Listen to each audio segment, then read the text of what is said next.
does that come from? Nice. All right. So the July 24th, 2025 TMV meeting get started. You know, the last meeting, Pam corrected me, and I think she was right that we should be announcing on the video that who's here, who's present from the Transportation Board. My thought process being the only recordings we actually have of this, we don't have minutes, is the video recording. And AI will get there soon enough, but for now, like I don't think the automated transcripts will actually go around and say who's here just by looking at us. So for now, as we go forward, let's just gonna go around, announce our names as being present here, and then we can move on with the meeting. So if you don't mind, start us off. Ellie Honecker. Michael Gloden. David Owens. Josh Stewart. Jeff Selzer. Matthew Duff. Derek Mills. Thank you very much. All right. Looks like we have at least a few people who are interested in doing public comment. We'll give each person 3 minutes. We start maybe around that corner, please. Well, now, say your name, where you live, and then tell us what you have to say. Connie Cantrell. I live in down the street. I think I'm in 2nd Ward. So I've lived in Littleton for 72 years, and I thought since this is a transportation board meeting that I would actually start listing all the things as a human being, a single human being, all the traffic issues that I've had in Littleton, you know, for 72 years. Well, starting at 16. So one of the things I wanted to share with you, I was 16 years old and they decided to make Littleton Boulevard a two-way street, two ways. And I remember vividly turning into that one-way street and seeing those cars coming at me. And then I remember being a major ticket, actually losing my license when I was dragging down Windermere Street. So, but I don't do that anymore. I'm here in these meetings the shuttle bus is so important.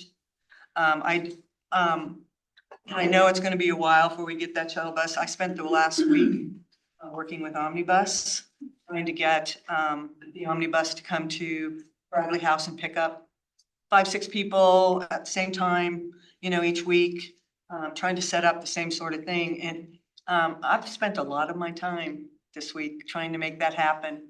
And I'll let you know next month, whether we were able to do it, because you have to call 7 days ahead of time to make a reservation. And then I've got to remember that, seniors got to remember that, and trying to get a bus that comes on a regular set time. The other thing that I've shared with you is the crossing walk in front of the Bradley House, and I did do a traffic calming request on the online on the application. I think they may be giving cars tickets, but I was wondering if Datura is one of the streets that you're looking at to really get it down in detail, because it's probably one of the streets other than downtown that has more people walking on that street than anywhere else, and people of vulnerability, people who might not necessarily look both ways. And so and I think it needs to happen from Littleton Boulevard all the way up to the library. And per your comment last month of that, there's no really way to get to a kid to get on a bike to get to the library. And as I've been driving around, it's like, yeah, that's really the truth. Also, we had a question on how will we know about the she can follow up. She was going to ask the question. Okay, Pass the baton. And everything she said, I agree. I live at Ellison Court, which is the next door building to the same SMHO. Yeah, so That's right. Can we get your name? My name is Barbara Wisniewski. Sorry, I missed the last couple of meetings. I'm sorry. No worries. So yeah, we were just getting ready to, we put it in the system, and then I didn't actually check back to see if there's like feedback of what's happening in there. Or, I mean, can you tell us what might be going on with that request? Yeah, we have a big backlog of those requests. And so our intern is diligently working on them. And so we're hoping to get caught up next couple months or so. So you should be hearing a response soon. And I can tell you that that crosswalk on Datura is part of our pilot project list. So there will be some temporary curb extensions added and some additional signage Yeah. that should be installed sometime this fall. Okay, that's great. And the big, what you mentioned about the big motorhome that parks right there. I mean, maybe they're getting tickets, that's great, but I mean, it's so dangerous to have to stick yourself way into the street to see if there's a car coming, you know, and I don't know.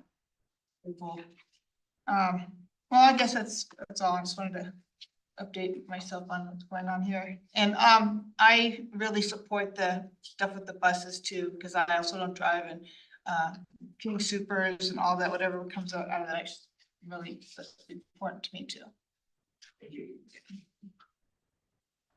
Yeah, so the curb extensions that will be part of that pilot project will shorten that crossing distance so that you hopefully have more protection. And then we are working with our PD to ticket more cars on Datura there. So that should continue. And the other good news is that we finally are about to get approval for our Arapahoe County-wide transit and micromobility study, and we have a kickoff next week. That's great. So 2 years in the making, but it's finally happening. And then Shane and I have been talking a lot about the transit section of the TMP as well, and looking beyond just RTD. Omnibus is in that section of the TMP right now, but looking at what else we can maybe analyze as part of that, especially for seniors and folks with disabilities and whatnot, so. Hi there, my name is Robin Bernstein. I live at Littleton Crossing. And I haven't had a car for 25 years. I gave it up. It never worked, and too many tickets and everything else. But anyway, the speeding vehicles still need to slow down. They go really fast on Main Street, Littleton Boulevard, and now Nevada and Powers, right where I live. They do the U-turns. And parking lots are also a potential pedestrian killer. The car continues to terrorize and dominate the roads. For me, to get past the car to the sidewalk is a great relief when navigating dangerous streets. So Safer Streets Initiative needs safety as a priority for pedestrians, reduce the speeds for the car, protective left turns, give pedestrians time to cross, and prioritize sidewalks. Endurance, strength, and vigor, curiosity are qualities that can be restored by walking without the car.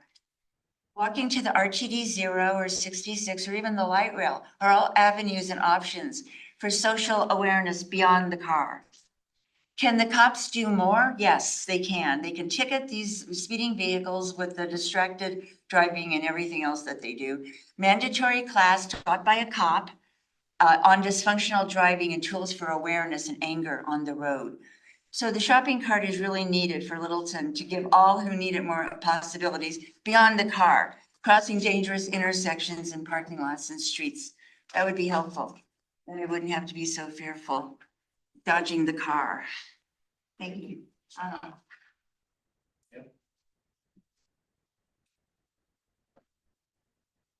If I sit over here. Sure. Say 30 seconds. We don't get your face full on the camera. My name is Pam Chadbourne. I live a block and a half from here. Thanks, Jeff, and everybody for saying your names. I'm proud of you. Say it. I want to say that we need integrated, evidence-based definition of a mission Littleton. I don't want separate economic development and transportation plans or a project downtown or any of that. I want mission Littleton, and I want to understand how all the parts fit together and function or don't. And I'm going to tell you that urban design has that skill. You can take land uses with their densities and you can estimate residential, commercial, office, manufacturing, teaching, the job kind of things, institutional uses, churches, schools, nonprofits, parks, and open space. You can estimate from all of that whether the city is going to function financially and transit. And you can tell where we get too big for the capacity we have. It's like a bathtub. We used to use that metaphor. And, you know, there's a capacity, and beyond that, we're broken. And we need to know that. You need to know that. You cannot make the decisions you are talking about without knowing that, both economically and in terms of transportation. So we need requirements that show us what the limits to growth are.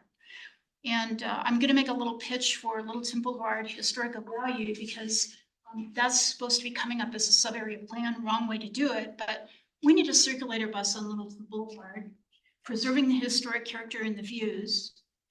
And then Powers as a pedestrian bike street protected. And I think the power of that is wonderful. Economically, the kinds of businesses that we'd have on both, the support between both, the first and last mile, I think it's very powerful. Anyway, right now we have a siloed, stovepiped, walled off special interest approach, and Littleton is on a nosedive to the destruction of the assets that we've built over the last 60 years that make it attractive. We're going to achieve average or mediocre, or if we're lucky, and failure if we're not, because you and all of us don't know what we're going to get. So based on data, we don't need crowded streets that choke off cars. Don't copy the failures. I keep hearing this. No, we've got to set a goal to optimize all forms of transit. And so thank you, Jeff, for reminding me last time. Last time everybody talked about vehicles, pedestrians, and bikes. I mentioned public transit, and Jeff reminded me that also you got to do massive maintenance vehicles and emergency vehicles. You have to plan for all of those, and you got to integrate that plan. It's got to accommodate all. You cannot just talk about bikes or peds and that's all. That is a failure. So I have much more that I could express. Thanks, sir. Thanks, Pam. That's it. I don't see anyone else. So for tonight, hopefully everybody had a chance to review the materials and the agenda. We're gonna start off actually by welcoming a guest, Bobby Thomas from the Next Gen Committee. I know that Derek has joined your meetings at least once. So maybe Derek, if you don't mind kind of doing a little introduction of where you guys have left it, and we can talk about tonight. Yeah, when I had a chance to introduce kind of the basic operating of what the Littleton Transportation and Mobility Board is here to do, one of the things that was a big goal for both of us, and something that the Next Gen Board is collaboration and being able to unify the citizen inputs into a more comprehensive and whole combined system. One important thing about doing that is to get the conversation, to get the understanding to each of the groups about what is there. We introduced kind of what we do, the master plan, the leadership, the recommendations, the city council, anything transportation related. But the Next Gen Board is something that I've been able to investigate, but we would like to have Bobby kind of give us the 101 of how that is and how we can better work together. Yeah, so I wanted to come and chat and make the introductions and also let you guys know like where some of our priorities and stuff for the year are and see where there's opportunity for collaboration and things like that. So Next Gen Board is 7 people. Really the only requirement being under the age of 35, and then there's some other kind of exceptions and students and things like that. As of now, we're all just residents under 35. And the council's tasked us with kind of 2 nice things. I think our purpose is really nice and clear. Our scope is a little broad. So on one hand, you know, it's trying to give recommendations for civic engagement, just in a general sense, but with a specific lens of kind of being a pathway both to council from younger voices and then back out, because city council meetings and just council recommendations in general don't always communicate that well into that demographic. And then to advise and make like concrete policy recommendations and advice on, you know, this is where the scope gets a little messy. Just basically council's 5 whole key priorities areas of like housing, safety, economic development, infrastructure, and environment. So I think right now the board is going through a little growing pain period of trying to balance those 2 things, of not just trying to be city council and take on everything and figure out where that focus with the next generation in mind has like the greatest amount of impact in those priorities. what we are concretely kind of working on this year, at the moment, we're focusing on environment, with the, South Metro Waste Disposal Plan. And we've been partnering with Public Works and Environmental Stewardship Board for that. That should be wrapping up this August meeting, early in the month. And then we've kind of got news priorities, but nothing super concrete on our agenda for the rest of the year. There's definitely a high emphasis on kind of the two priority areas of economic development and safety. Potentially trying to look at a little bit of either Project Downtown or Littleton Boulevard sub-area plan, or both, and just seeing where next gen perspective might be helpful there. And then there's definitely some interest from the board on chiming in on the housing discussion in some way, potentially getting ahead of and adding some insight into Geneva Village on some of that. I know last year they had a number of discussions around safer streets. I don't necessarily know what came of this. I'm new to the board of this as of this year. So I wasn't around for all of those and don't know anything particularly concrete. And I can provide a little context. I presented to the Next Gen Advisory Board about Safer Streets. So it was very high level overview of what the Safer Streets program is, and the different types of projects we're doing, and answered some questions, but it was kind of started and ended at that. No concrete deliverable from there. That leads nicely to the next point of we're having a big emphasis this year on trying to make sure we really align with those two goals of either producing concrete deliverables on these things. So for example, with the waste disposal plan, writing a letter of endorsement on the city adopting that plan, as well as what key parts the Next Gen board most supports with that. Or aligning with that second priority area of like establishing some form of connections, bringing new voices into the discussion with city council, things of that nature. For example, I'm trying to connect with more student groups and things at ACC to be able to source opinions from them, and some groups looking at improving election turnout or among younger voters for our residents. So that's definitely a big priority area for us, is trying to better serve in that capacity of not just being 7 younger voices to advocate for, but trying to be a full connection point to a much broader. So I think that's a good high level overview, and I'm happy to chat about anything else, but I think after talking with my board about being here today, I know the most pressing thing for a lot of people was knowing that the transportation master plan is kind of a big thing this year, and hoping to hear more about what that process looks like. And then obviously just tailored with it, if there's anywhere in that next gen focus could be best applied, whether that's just again us dialoguing about sections of it or what feels most important, or leading into that capacities if there are any voices, demographics, things like that we could potentially try to go out to bring a more collaborative, broader perspective to. And I know something that would be really, really important, at least for our process. And one, as you know, in the Transportation Mobility Board's website, we have this public survey that is to bring that information, having more and more. Like people fill that out, but also like if you guys were able to get like some transportation opinions, input, because that's also important for us to get that perspective, because well, we see this here, we see staff, we see everything else. The younger population of Littleton, they interact on some of the electronic, but we do not have a lot of touch points with them. That is something that would be very helpful with allowing us to be able to get a more comprehensive and Littleton wide transportation mobility plan recommendations together. That's a good one. We could definitely, I'll include that in my report, the meeting next month, of just making sure all the board members have that link and share it freely, and see if anyone has good ideas of the channels to communicate it through that could get broader reach. I'm taking it already, not to brag, but I'm ahead of the curve. Good flex. I said, just to reiterate, we've expressed in here the interest in collaborating and working more closely with some of the other boards, trying to find areas of common interest and overlap and see what we can do there. So a couple of things that you mentioned, the safety being one, that is a lot of the conversation that we've had in here over the last year or so is about safer streets. In the transportation master plan update, we have doubled down on wanting to focus on safety, incorporating beyond just autos, as the kind of the only or primary focus, but also expanding that out to multimodal, and a big area, a big aspect of that is the safety, right? People are gonna, most people are not like Robin and will brave the streets even if they don't feel safe.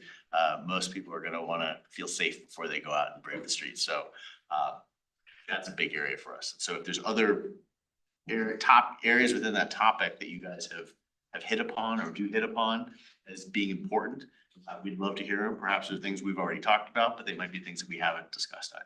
Yeah, that's great.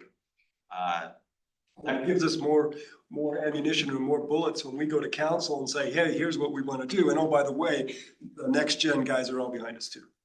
Absolutely. I don't think we're opposed at all to like, that's, more or less what's happening with waste disposal plan and environmental stewardship board is, we want to add our own opinions to that dialogue and stuff, but like we have no issue at being hey, this isn't just our transport mobility board, we run this by like another group. Like I find that to be well in line with our like vision of a board. It's just adding a second lens and endorsement and like any additional perspective in that. And I think I imagine that's valuable to council. I think it is. I think regardless, as we are working through some of these topics, it sounds like maybe we should be seeing you, if you will, like on some of our ideas and memos to council, questions that we have, just to get that feedback. Derek was saying, at least from my perspective, the more voices we hear, the better. We want to hear all of them, whether they agree with our preconceived notions or not, so that we can try to make the best decisions for the whole city. And I think, we have a lot of developments going into Littleton right now, and that is going to increase traffic. Like Costco is going to increase traffic, other things are. And we have 5-year plans and things like this. But the next gen advisory is like, most people that show up to city council meeting, the timeline is 20 years, but for next gen, it's 40 years, 50 years, And so how is it being impacted decades from now, and how do we start laying groundwork for what needs to be there? Because, no one in the city of Littleton can really stop growth. Like if an individual wants to sell their place, or parking, there's very few things that we can do to truly stop growth. And so, it's important for us to have things and the next gen, I think is really good for the longer term. I know the sustainability lens on a lot of that. It's very, yeah. And like, if there is finite amount of space on roads, and so what are the things that we can do to get more people through quicker, and there are ways in the transportation world to make that happen, and next gen could have some feedback on that. Could I ask, and this may just be your personal opinion or just what you know of the others on the board, but in my head, I'm 22, but I have no idea what it's like to be under 35. So how important is mobility to the younger generations, to the people at ACC, people still in school here in Littleton, as far as getting around in cars, bicycles, walking, and not necessarily from a standpoint of recreation, but actually being able to. Yeah, I think that's something, that already wrote it down of like that. I think that's a thing that we as a board could do better at. The agenda this year is reaching out to schools again, like AC, not the best time of year for that, turns out, summer, but and trying to source some like additional perspective from that and really trying to get like a broader perspective. For me personally, being in like the out of school, but still under the 35 is like, it's really important. We all live like I went to school in like Boulder, my friends are now distributed all over the Front Range. So like just getting around in general takes many different forms for me, from like going to get dinner with people all the way up in Boulder and the vast commute that is, to also trying to do stuff downtown here in Littleton all the time, because that's fun and that's part of why I moved here and why I like it here. So I think like transport as a whole is very non-monolithic. There's probably a better word for that, but very diverse from a lot of younger people's perspectives, both whether it be commuting to work, getting to school, just the social lives we kind of live in a very distributed, not like isolated community way anymore. So I think it takes a lot of different forms and it's gonna have different prioritizations for a lot of people, but I am very interested in kind of that school age, younger people, the people actually working in some of our stores and businesses downtown, stuff like that, like what that looks like for them. So I'd be happy to raise that to see if there's anyone on the board who wants to take that up at our next meeting of trying to be a point of outreach to some more of those places, and whether they feel more comfortable or just we can get them into our meetings or stuff like that and then circulate the ideas back to you all. That would be a great use of our time. I feel like I have to jump in for Pam and say, don't forget about transit. In transit, well, definitely. It's huge. Yeah. That's great.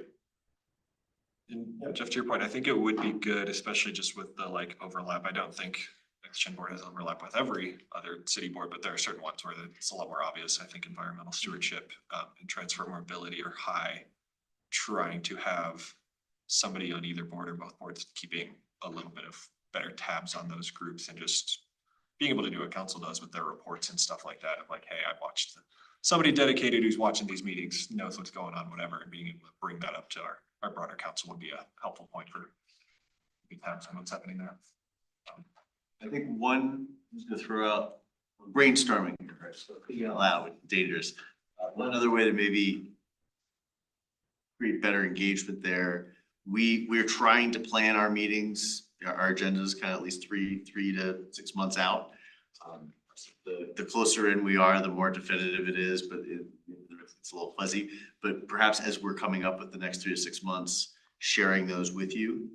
And then you and on your board can talk about which meetings you might want to be a part of. Yep. Which agendas you'd like to be engaged in.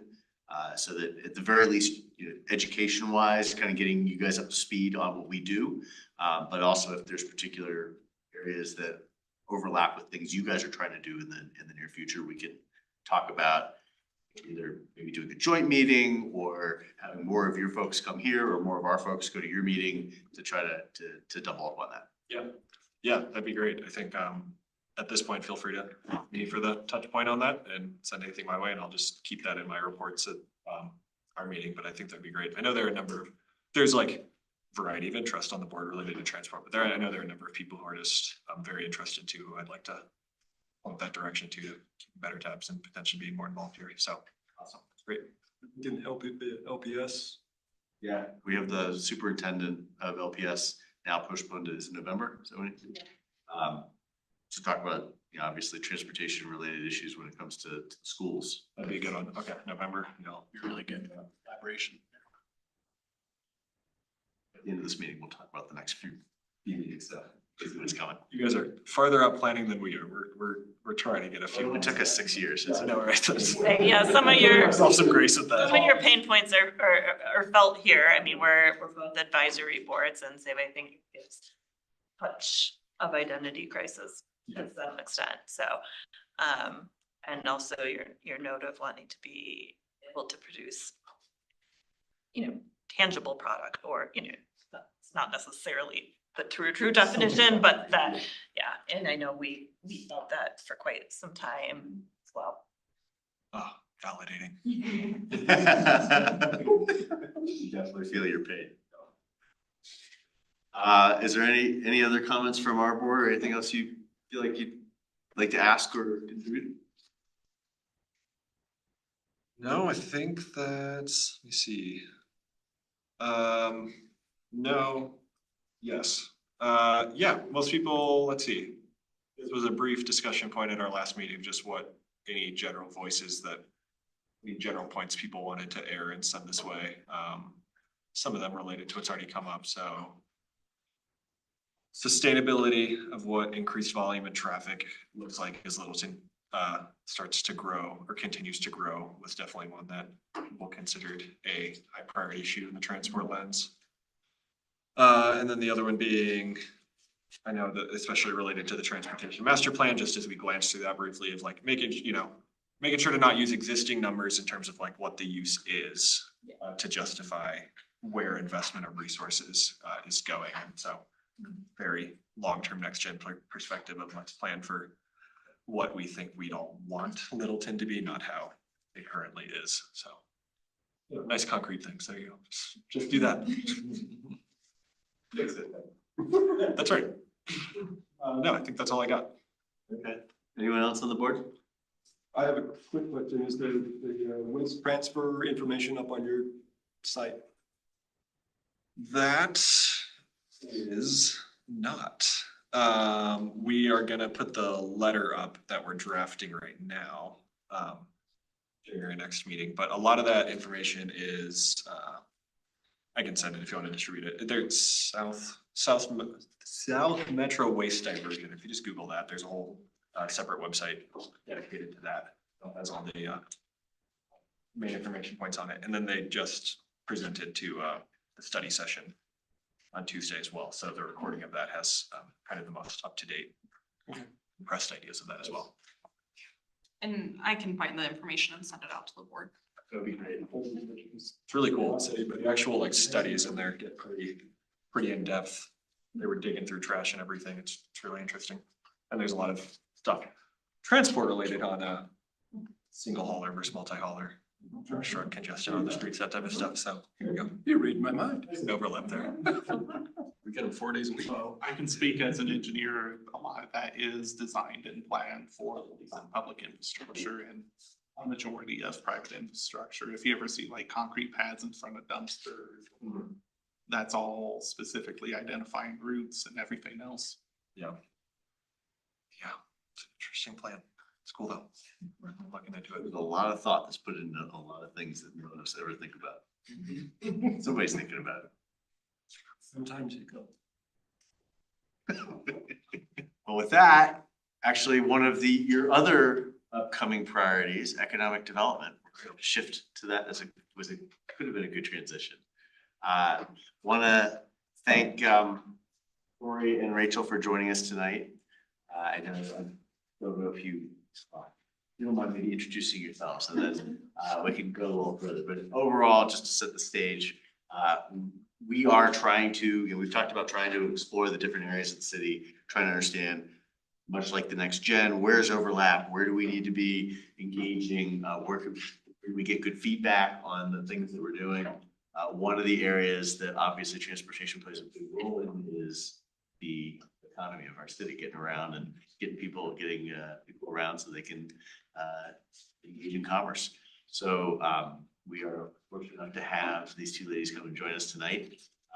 Give us a little insight as to what they do, how it relates to transportation and the priorities, and get the conversation going. Hi, everyone. Thanks for having us tonight. My name is Rachel King, and I'm the City of Littleton's Economic Development Director. I joined this team last winter, so not yet in a full year, but we're certainly busy, and I've been getting up to speed really quickly on all of our development projects and initiatives here that we've been working really hard on over the past few years. So one of our incredible partners in this work is the Littleton Business Chamber. So I'll let Corey introduce herself too. I'm Corey Lundock, the Executive Director of the Littleton Business Chamber. We're a not-for-profit organization, and we partner with the city and the economic development team to support business as they come to Littleton. Personally, I've lived and worked in Littleton for almost 63 years, and I'm a third generation Littleton. So as you have said, I have seen things changed quite a bit over the years. I used to ride my bike to the library all the time. So I remember those days as well. So my parents still live in the same house they bought in 1962, close to where Littleton Brewery is. So you can imagine how that neighborhood is feeling. So we won't go to that one.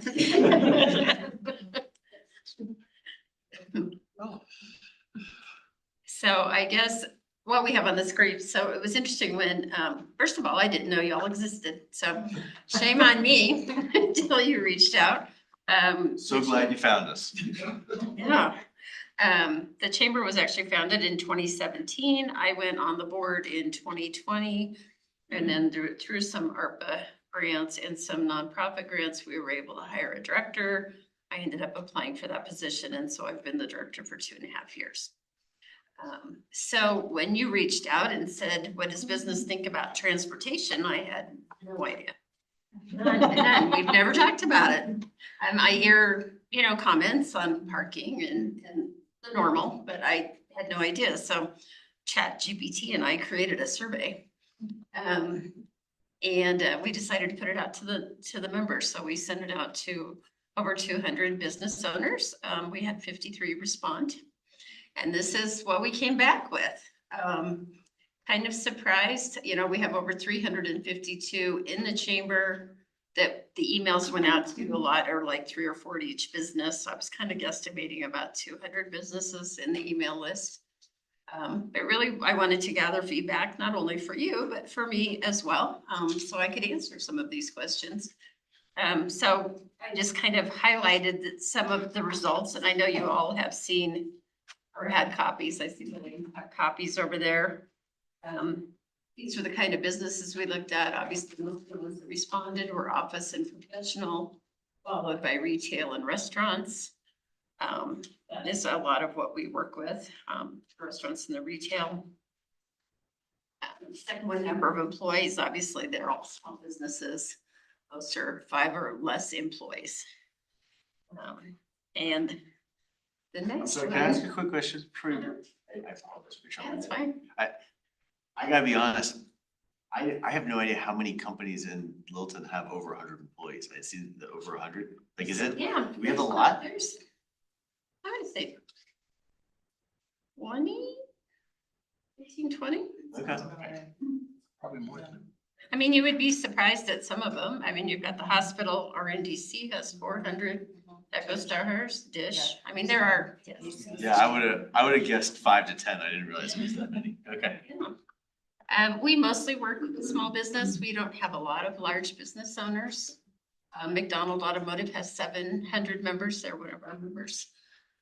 So when you look at the car dealers and all of those, Yeah. there are some big companies here in town. Thank you, sorry. Surprisingly, yes. Luckily, it was the smaller ones that answered, and of that, over 90, almost 100% of their employees drive to work. I don't think that was much of a surprise, between our weather, and I know our offices are over in the kiln space, and even though they have bike racks and showers where you could bike to work and shower and get ready, it's just not something that happens very often. What does it mean to say that like walking is 40%, but personal vehicles is 100%? I don't know, that's just how they answered. So I think it was how many drive, and maybe sometimes do they, so they could check the ones that. Oh, Yeah, so some of their employees walk and drive, but almost all of them, or 100% have personal vehicles they use, is how it was read. We take multiple modes of transportation. Their employees use multiple. Yeah, Right? yeah. One person drives, one person rides a bike. Yeah. But a large percentage, Yes. which is, I guess, just really the region, how we were developed. Transportation related issues. The largest one was lack of parking. Again, that's probably not a surprise, and I would assume that's mostly coming from downtown Littleton. When we get to the comments that came in, you know, a lot of people said, we don't have problems with parking because we have a parking lot. So I'm assuming a lot of that is coming from downtown Littleton. The next one was traffic congestion. Again, I'm thinking a lot of that is on Main Street or Santa Fe. Road maintenance and construction. Of the 200 respondents, what Well, was, we had 50 respond. 50 respondents, how many of them were downtown versus? I don't know. It was an anonymous survey, so I don't know, but I'm just guessing by looking at the numbers. And then when we go in the next part, we've got comments that people made, and I can tell you exactly where those comments are coming from. Pretty obvious, as you'll see in some of them. Lack of employee parking, traffic congestion. So all the things we complain about, no parking, construction, you know, what delays us getting to work.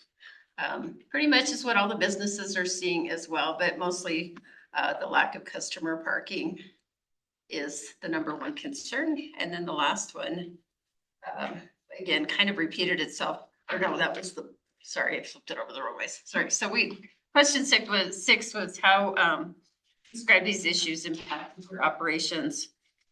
People left because they couldn't find a place. The second one, the road construction on South Santa Fe created detours and high congestion currently in the end phase of construction. Also, there is not a user-friendly way to ride or bike or walk from the Mineral Light Rail to the hotels. This is, I'm sure, the Staybridge Suites right down in there. Employees have been late due to construction. I think that's probably happening across the whole state. The one, a busy convenience store adjacent to our building has a narrow exit. I'm guessing that's down in South Park. So we did have people from all over, kind of interesting in looking at some of these are. This one I'm sure is downtown. Both employees and customers find it challenging to get to my shop due to parking. I've had friends and neighbors say they do not come to downtown Littleton because they fear there will be parking challenges. I've also heard that people hate parallel parking and avoid downtown. So again, I don't think any of these are probably a huge surprise, a surprise to anyone. So it really kind of confirmed. I did have a couple of different ones that were interesting. This one, I said we've had serious accidents and pedestrians hit near our store. I've not really heard of that many pedestrian accidents. So I don't know where that one is. Kind of been looking at that. But I think there is some frustration with parking, and I know in the newest design for the downtown development, they're looking at taking away 34 spaces. And so that truly is a concern for obviously these businesses downtown. I know you didn't ask it in your survey. I'm just curious if you know. What is the appetite for, take a step back, one way to solve parking issues? There's many ways to do it, but one way is to move to a paid parking versus free parking. Because you set a price high enough that there's always an open spot for somebody who wants it. I think there's always an open spot now. I kind of feel that way. You want to pay for it. So People don't want to pay. So is there appetite for that, or is the general, it's like, They want free everybody wants parking free in the garage. parking right in front of their business, and that's Absolutely. That is exactly what they limitless want. free parking in front of their, yes. So before I came to the chamber, I had a real job, but I was on the board of. You're telling me this isn't a real This job? is a real No, job. before this real job. I was on the board for the Littleton Merchants Association for 16 years. And so I've been working with the merchants down here for 16 years up until 2019. And yes, there were a lot of discussions, and we were a part of why the parking is 2 hours on Main Street. We specifically asked for that in the early 2000s because of the post office.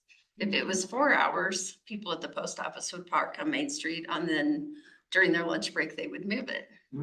So 2 hours kept that from happening because a lot of time the traffic officers weren't able to get there timely right at 2 hours, but usually by 3 or 3.5. So it kind of stopped that parking on Main Street for the post office. Which is actually on one of these, we should get rid of the post office and make it the parking lot. It's one of the feedback we got. And so then we had that discussion with the merchants on and off, and you'll see there are some merchants that even right now have requested 30-minute drop-offs in front of their stores because they want those people to pop in and get their stuff and leave. So that is what the merchants want. They want the cars to be able to park right in front and leave when they want. In any sense of, I would imagine there would be an appeal if there was a circulator or not necessarily, I don't know, the omnibus would be coming into downtown Littleton, but there's blocks of something that can run up and down Littleton, and I imagine it would navigate in some way through downtown. Talks of that. I know that, I think the merchants have said they would like something like that.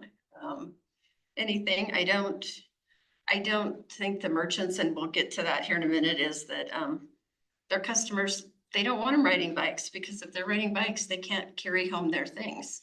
So if they're shopping, they want them to have a car to carry their things.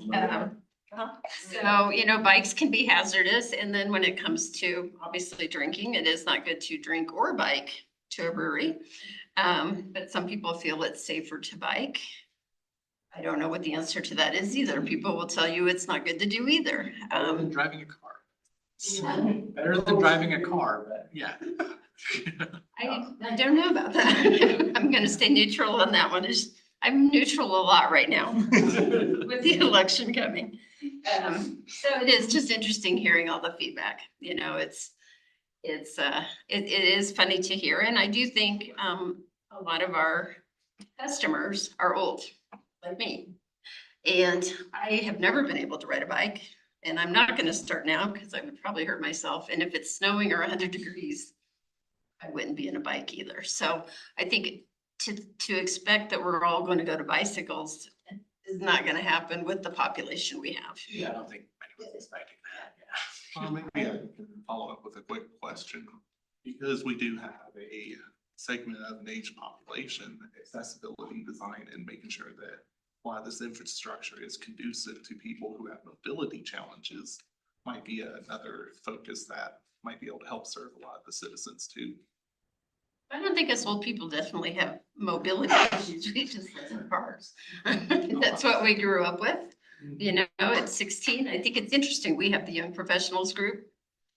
We've had to readjust on that in the last 2 years because people under 40 don't act the way people under 40 did when I was a teenager. I mean, we wanted to drive, we wanted to vote, we wanted to get out and drink at 21. They don't do that now. Everything is very, very different.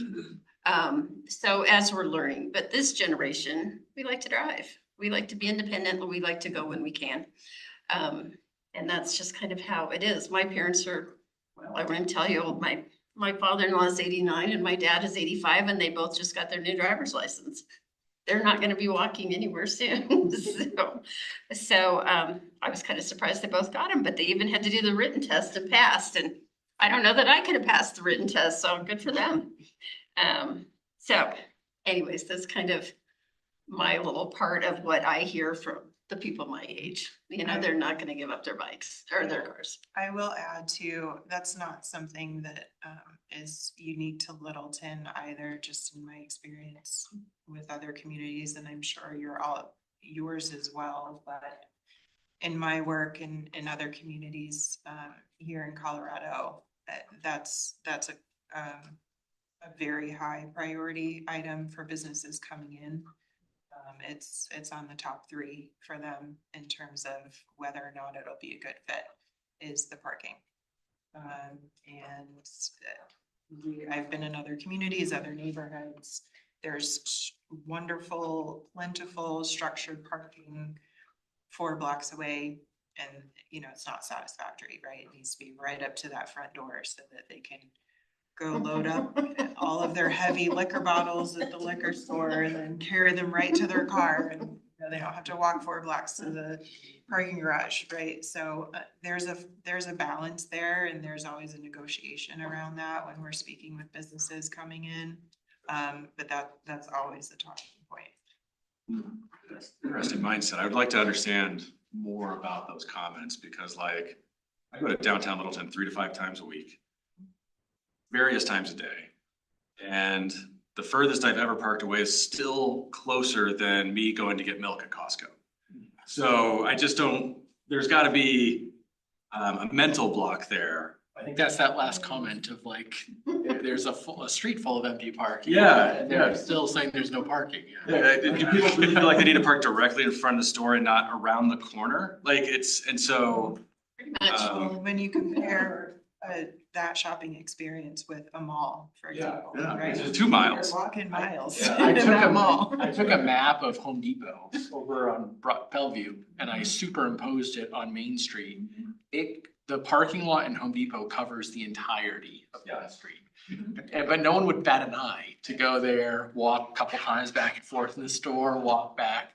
But yet when we go to Main Street, we're like, there better be one directly in front of the store. It almost makes me wonder if like, if no parking was on Main Street and people just accepted that the parking lot is here. And I know I'm gonna have to walk X amount of distance, would they actually be more willing to come downtown because they know what they're in for? And not get angry because they didn't get that spot right in front of the massage therapist? Like and so, yeah, I guess I'm just curious about that mindset. So we're getting 1 nod yes and 1 nod no. Yeah, I just, I really don't know. Like I said, I've been working down with the merchants since 2004. Yeah. This has been the same thing over and over and over. It has not changed in 25, Yeah. 20. No matter what we do, people will be upset by it. Absolutely. Well, and like, you know, for Project Downtown, we took parking utilization counts, and what we showed is that there's not a parking problem, right? there's spots available in paid lots that people, those are underutilized because people don't want to pay if they can get free parking or, there's free parking a couple blocks away. And so. And Ranky Brothers, obviously, he charges $5 for the day, which you're not gonna find anywhere else. The other parking lots are much more expensive and the tickets are much larger, as we all know. So I think people just aren't gonna be happy. I do know that with the project downtown, they are concerned about taking the parking off of Prince in Nevada. And those are coming from the business owners because they don't have people parking. They're worried they won't. I'm curious, oh, sorry, Derek. Well, one thing I do want to point out is like a big challenge about the parking is the state has passed the minimum parking law and that significantly restricts what can be enforced.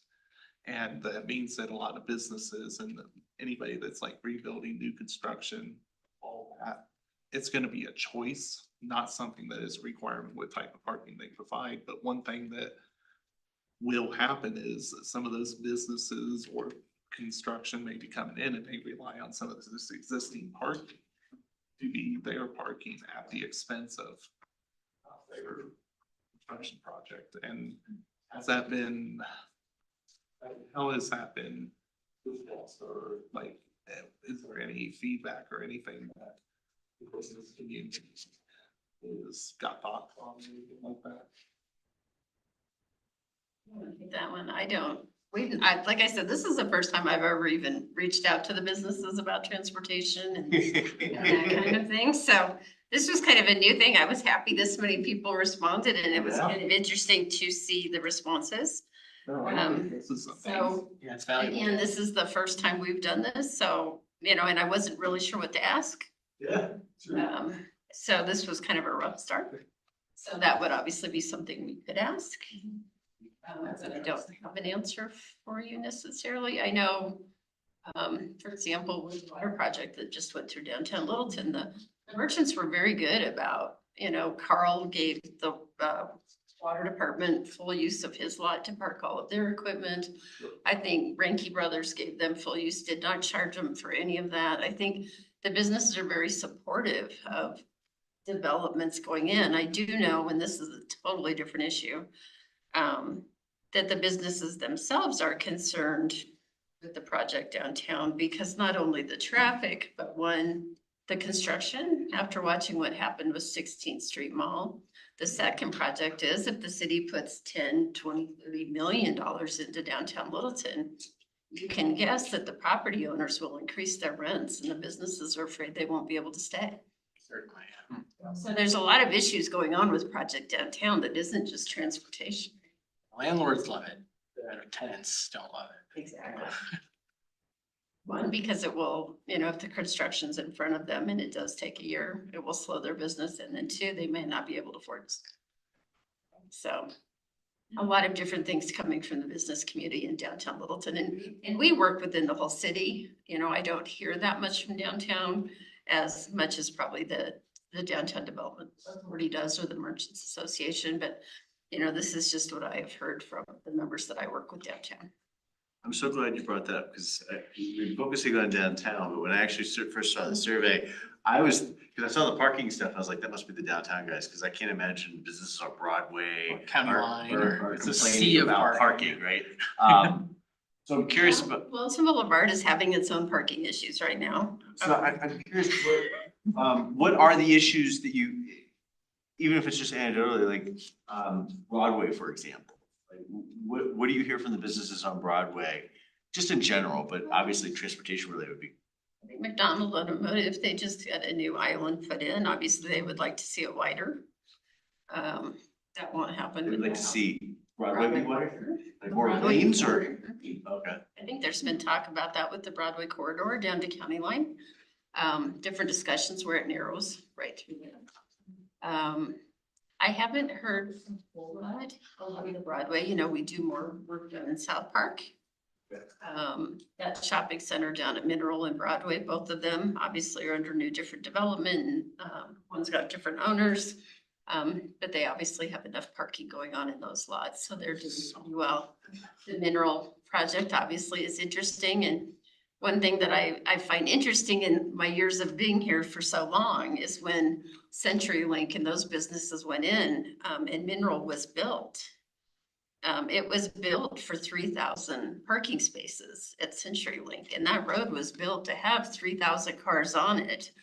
And I think the neighbors were a little spoiled because when it was closed, they had that whole road that had been built for these 3,000 cars just to themselves. So I think a lot of that infrastructure is there. I do think the street is big enough to handle what's coming. I think it's gonna be a lot, but I do think it's very manageable. And I think everybody has been very proactive, including the businesses. A perfect example is Republic National Distributing. I don't know if you all know, they're down there. They have 400,000 square feet of liquor on that corner there. Well, most people don't know they're there. It's one of the largest businesses in Littleton. Well, now, this is going to affect, everybody's gonna know they're there, first of all. So they've been working, we connected them with Chief Stevens, and they've been working on security plans, transportation plans, how they're gonna get their trucks in off of County Line. So there's a lot of proactive work going on with that transportation piece at South Park. Trying to make sure that it isn't going to affect Mineral as much, especially even with this construction going on. So when people look at that, I don't think it's going to be as bad as they say. But my board also tells me I wear my rose-colored glasses a lot too. Yeah, I was on Broadway, you know, by like the hospital and Mineral going south, and it was cars light to light. Well, that's the You know. Jameson project, I think. And I think it'll be like, I think there'll be points that the traffic gets really bad, you know, like the intersection of Broadway and Mineral. But then I think once they get on to Mineral, it'll be more. Well, right now I think it's narrowed there because there's the at Jameson, what's the Lee Gulch Lee Gulch? Yeah, so it's down to one lane on each side. So that's under construction. So that is, I think, also slowing that down. So to have Broadway under construction and Mineral under construction, that neighborhood right there is really feeling That's my both neighborhood. sides. Yeah. I don't know, what's the timing on the Broadway Mineral intersection? We are still in early phases of design and we need to go and ask CDOT for more money. And so we're, originally our idea was like, all right, let's do the Cadillac version, right? And see how much that costs. And then we can kind of narrow down from there. I forget if it was like 20 million or 10 million. Regardless, we have like 3 million for both intersections at Mineral and at Littleton Boulevard. So we are rethinking our strategy.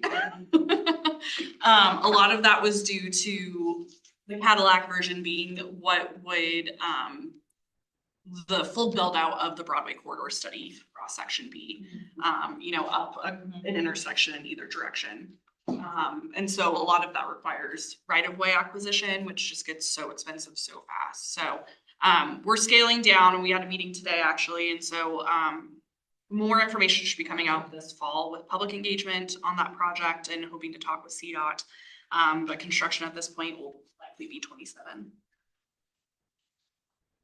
I mean, with our interaction on Broadway for businesses over there, it's a different type of commercial corridor, right? That really vehicle centric, or you know, some of those tucked away shopping centers off of the street, right? Not a lot of businesses up fronting Broadway because Broadway's Broadway.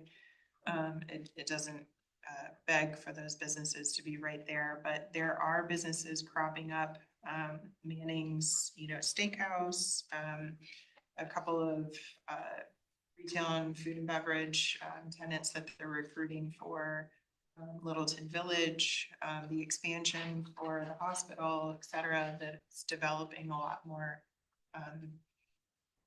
visitor activity on that corridor. And so we're keeping an eye on that too, and just watching how those businesses interplay with each other, right? With that expansion of Advent, where are those employees going to go for lunch or happy hour, or for, what about their visitors when they're waiting on someone who's in the hospital for 8 hours? How do we more easily connect them to not have to ship them up to Littleton Boulevard or down to Mineral? Right? Are there assets and amenities on that corridor they can access? So that's my backyard pretty much. And I would say that's one of the most car-centric spots in all of Littleton. You know, like Manning's, if you walk up to the curb at Manning's, there is no like walkway to get into the restaurant. You'd have to walk around, come back, and then come in and go over. You know, and then on the east side of Broadway, when you go down the hill before you go back up to the hospital, there is no sidewalk on that side of the street. You know, so you'd have to, and I think on either side of the street right now. It's not on either side. Yeah, so there's like, they're all islands. I was riding one time, driving there, and it just snowed, and they had pushed all the snow bankings onto the side, you know, right by Starbucks there. And there was a person walking towards me in the street, you know, like, cause there's a snowbank on a sidewalk. To go. Yeah, and I was like, this is madness around here. That plays into what I think one of all of our questions would be, and I don't expect you to have the answer right now. If you do, that's great. For that area in particular, and there's other areas in the city that have similar aspects to them.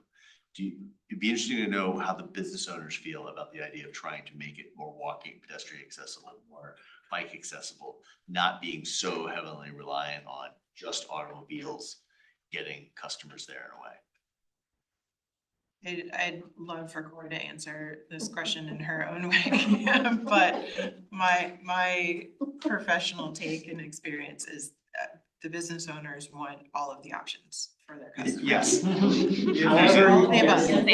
Everybody who gets a paying Ship customer them to in them. yes. here, bike them here, drive them here, fly them here, however they get here, they want. Well, understanding that there's trade-offs to everything, right? And so the trade-off of getting more pedestrian access means it's almost certainly gonna mean This one. reducing the ease of automobile access. Narrowing lanes, yeah. So that's really more the question, with the trade-offs that would come with it, not just in a magic wand, perfect world, you can do everything. There are certain This- types of I actually asked that businesses- question. Yeah. There you go. Thank you, Corey. Let's have improved Largest one is improved sidewalks and crosswalks. Yes. I do have in the feedback here though, no bike lanes. Yeah, I saw that. That was one of the comments. Yeah, that's just a one. Oh, wait, but it doesn't have anything about more parking. This was just the transportation improvements, so, you know, obviously they want safer bicycle routes is blue, walking is yellow. I do think. So parking was Expanded now. light rails. Well, this isn't, I don't think that was there wasn't a response, so there was no parking in that answer. Yeah. Yeah. I know there are people hoping for the sea line to come back. Oh, that'd be amazing, You yeah. know, that is one of the things, the sea line would be great, that's been gone for 5 years, and it would be great to have the sea line back, it would be better to have some of those bus routes back, obviously. I think too, like, you know, Pam has brought up and a lot of people have brought up, which I'm very much so aligned with, the circulator bus, you know, going around the corridors, just, you know, that would be amazing. I live right down the hill and from Starbucks on Fremont there. And I would walk, if it came like often, I would walk up and take the bus down instead of driving over there, you know, and so it's good to see that in there. We moved here with the express intent of taking light rail to and from work in downtown Denver every day because we had a ridge bus. Yeah. And that was like 20 feet from our house. Yeah. And all of it's gone. Now it's once an hour, the D line runs, you gotta make a transition just to get to downtown. Yeah. And so Littleton is actually hurt by RTD's huge failings and the fact that we don't have these buses anywhere. So, I mean, if we had Well, the the other same thing need too with the light rail, Yeah. Middle to downtown and back and forth. and yeah. you probably didn't know that, but the light rail, to take the light rail to the downtown station is more expensive than the Mineral or the Oxford station. So if people know that, typically they'll park at the other two then in the downtown Littleton one, and that was some agreement with the city when the light rail was built. And I don't know the whole politics behind all of that, but so that's why those fees are more. So it would be nice if eventually that is paid off and the fees would be the same and people could take it for the same price. So the parking is more expensive, is that what you just said? To get on the train, it's more Downtown. expensive coming out of. Didn't they Littleton. change it now, so it's just airport or not airport? I don't think it is anymore. Yeah, I think they changed it, I yeah. think the whole structure. But that was like 9 months ago or something like Yeah, that. so that was something that was kind of keeping people from using the light rail down here as well. And Mineral would be more full or Oxford because it just costs more to take the train for the same amount, for the same distance coming out of Littleton. So. When you go as a senior, it's $5 for 24 hours. The other thing that we heard a little bit out too was, is the RTD parking off of Rio Grande and Main Street. Mostly it's usually business that uses it because RTD doesn't Fill up their lots give anymore. tickets very often. And I don't know how they monitor that. And so, you know, if some of the parking that people use is kind of hit and miss if they get tickets or not. Well, I think if you've got a license plate that is in Arapahoe County, you can park there Yeah, I always park. Pay for overnight parking. overnight. But yeah, if But you yeah, it's dependent on how often they're doing ticketing. But yeah, you're right. If you're within 24 the, hours. First anywhere 24, in the RTD district, you can park for free. first 24 hours. yeah, so. So shifting the conversation perhaps a little bit, that's all right. Rachel, maybe you can talk to us a little bit about, I know what the term economic development means, but I think it'd be great to hear from you more about what exactly you guys are doing and how you interact with the chamber and some of the other organizations. So that's our first question, what is economic development? Because it can't, it sounds easy enough to understand, right? Okay, well, you're developing the economy, but what does that really mean and what do we do? One of the reasons why we partner so closely with the Littleton Business Chamber is because they are excellent at business development. Right? Really working specifically with businesses, helping them with that technical assistance, providing them with resources and connectivity. And we can do that too, and that's great. There are other things that our time is spent better on because they're so great at what they do. So let our partners shine at what they excel in, and that lets us focus on other pieces of economic development. So part of what we do is that business work.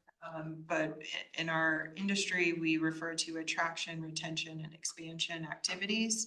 So those are things like recruiting new tenants to come in for developments here, making sure that our businesses who are here are doing well, that we have tools for them, whether that's through us or through partners, to make sure that they can extend their business life.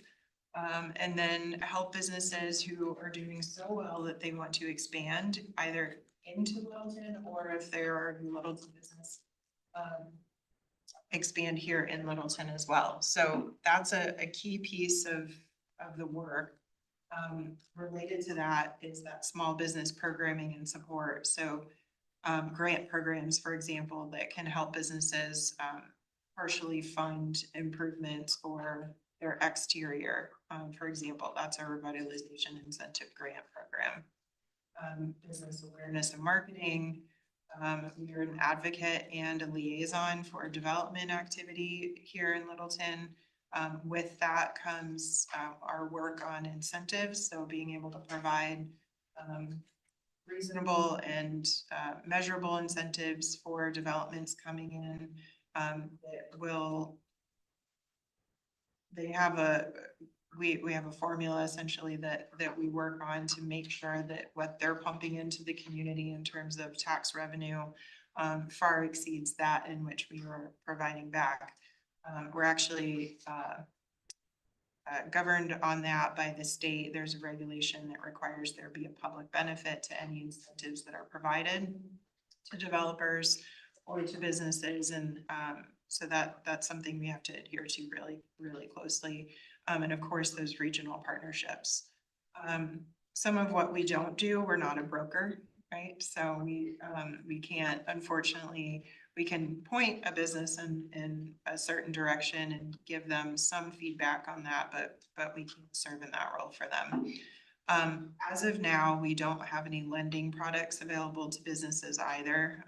We're working on that. We're trying to make those available a little bit more readily, not only in the form of a loan fund for businesses here that we would administer with a partner, but also just in working with a lot of our local lenders and institutions on some of their programs as well. Regarding that incentive note, we cannot over incentivize. So anytime we're bringing businesses in, there has to be a measured public benefit that's coming out of anything that's worked out in terms of the deal with someone.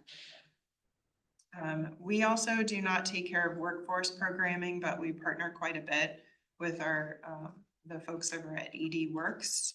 That's Arapahoe and Douglas County partner to have that workforce center that serves the region down here. So we. I'm not sure I know what workforce programming means. Workforce programming. So usually it's twofold. Folks who are searching for jobs and businesses who need help in hiring, essentially. So matchmakers. Right. A great recent example is EchoStar partnered with ED Works to do a hiring fair. So they needed a recruitment of significant number of employees at one time. They partnered with ED Works to do that matching.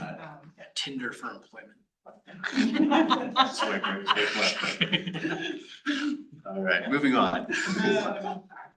And we do not provide legal advice. So we get calls on all of this list all the time, but those are the things we don't do. What was start? Oh, so you're literally starting a business, like you don't. We can't, yes, we can advise lightly, with, folks on trying to start businesses. That's usually something they'll, go more in depth on with the business chamber or the small business development center or even the workforce center. But that's not really something that we do here in economic development. We do support others all the time. That is an incredibly large portion of our work. We're connectors, we're negotiators, we're liaisons for really almost any project that you can think of in the city. So if it's an infrastructure project, a housing project, transportation project, we're making sure that we're taking a strategic and balanced approach to the development here in Littleton to make sure ultimately that the city remains fiscally sustainable. That's the end goal, right? That the city generates enough revenue to provide those A+ services that the city provides to the residents. Now, we don't want those services to wane. Littleton receives over 80% of its revenue from sales tax. We get 2 mills in property tax from Arapahoe County. So it's something, but it's not much. So we really have a heavy hitting sales tax portion of that budget. And if we don't take care of that, the city will be in a lot of trouble financially. So that's where this strategic approach to really paying attention to what that redevelopment looks like in the city is crucial. Can you give us a specific example of how you've interacted? I mean, obviously with the transportation board, so that might be a good example, but what that means when you say strategic balance development, what are you doing to get engaged in a transportation project in the city? Certainly. I mean, a great current example is the project that kicked off for the sub-area plan for Littleton Boulevard, right? So Kenna and I and some other folks from our teams are participating on the project management team for Littleton Boulevard to make sure that we are having that balanced approach to consider all of those facets that make Littleton Boulevard unique to begin with. But then also what is that next iteration that is going to carry that vision through the next 30 years? It needs to be fiscally sustainable. We know that. We also know that there are transportation considerations and initiatives that we need to support that redevelopment on the corridor and all at the same time retain that historic character that and the history that the corridor provides. So it's an incredible, some of the conversations have been really interesting. Oh, yeah. Yeah, to get into the meat of what that looks like and how you balance that all out. But that's why we're getting some help and making sure that we have a lot of folks at the table can help us get through that efficiently, effectively.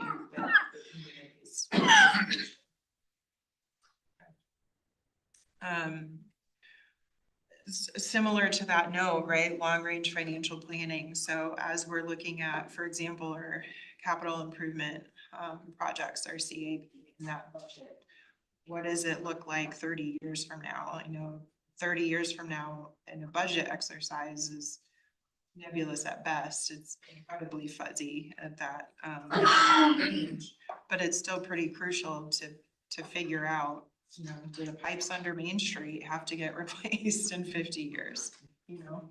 And how does that work into all of the redevelopment that's happening? And that's where we're at in Littleton right now, is that phase of redevelopment in its history, because we're built out essentially.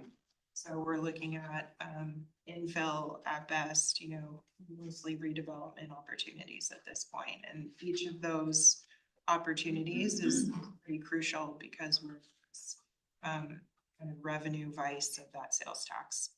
Of which Costco is probably the most impactful example as of late. As of late, absolutely. But we need that balance, right? Littleton is unique because of things other than us having a Costco, right? So we need to. I hope that's not our second name.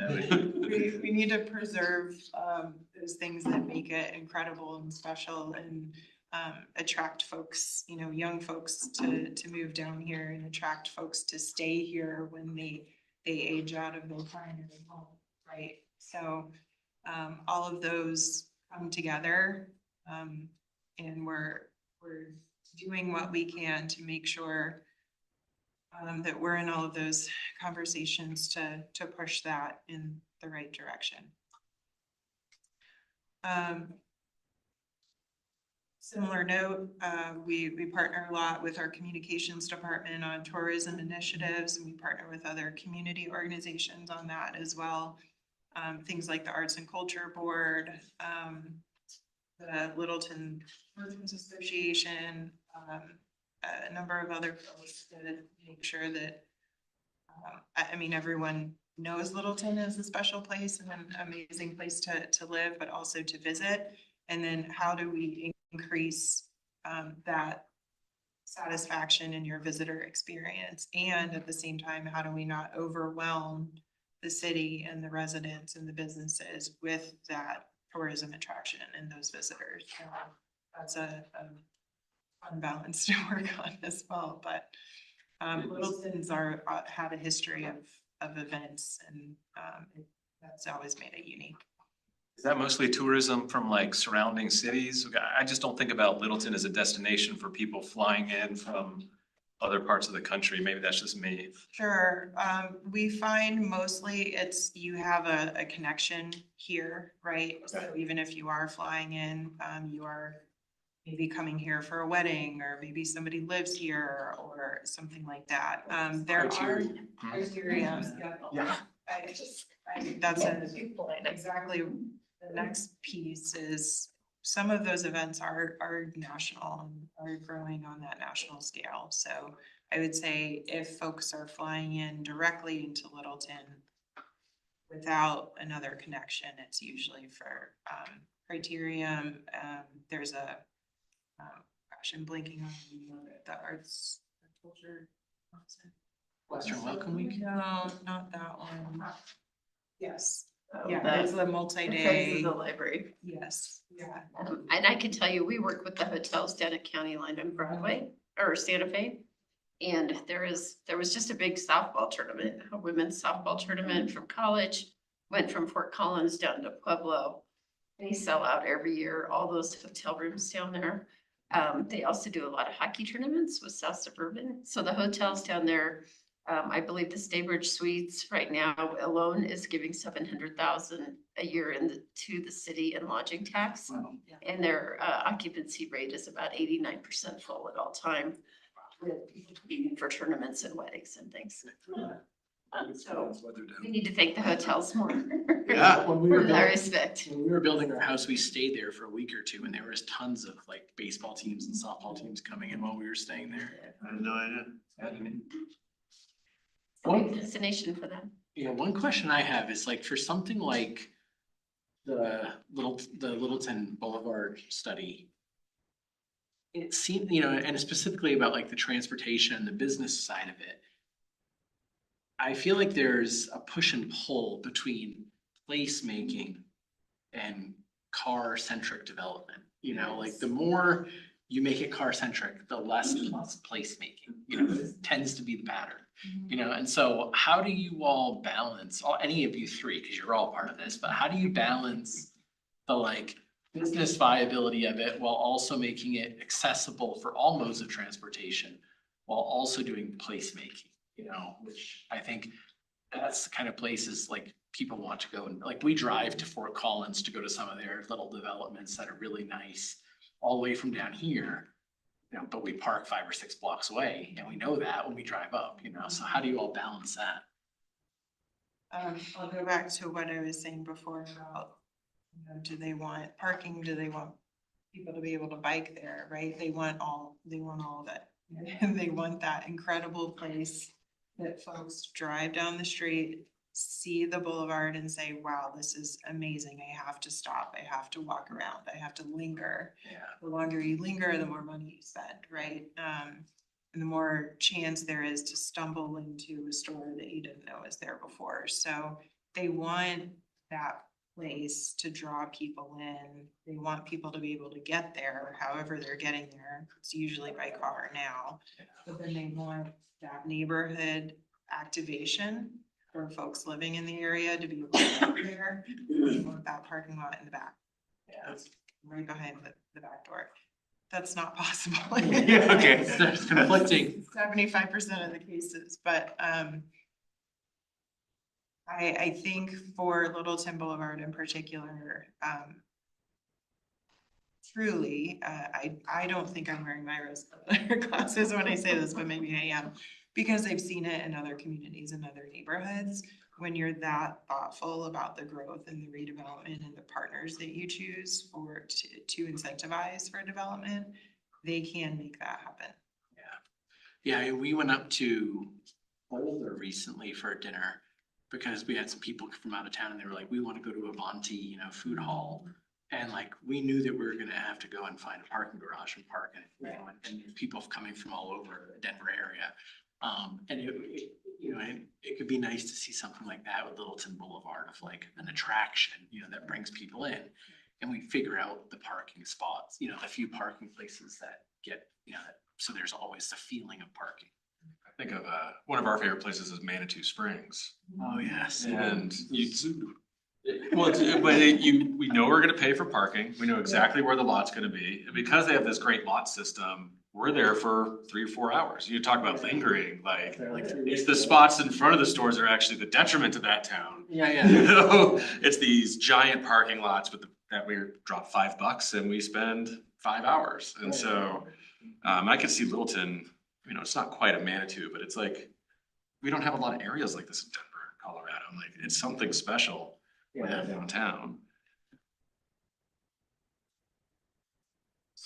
So I just thought for the next couple of slides, I wanted to come back to the comprehensive economic development strategy that the city adopted in 2024. And this was a huge effort, a very large amount of outreach, multiple iterations, multiple workshops to create these 6 supporting pillars of our work. And ultimately, I should have put this on the slide, but part of the work in building this strategy was to ask the question, what should Littleton be in its future state, right?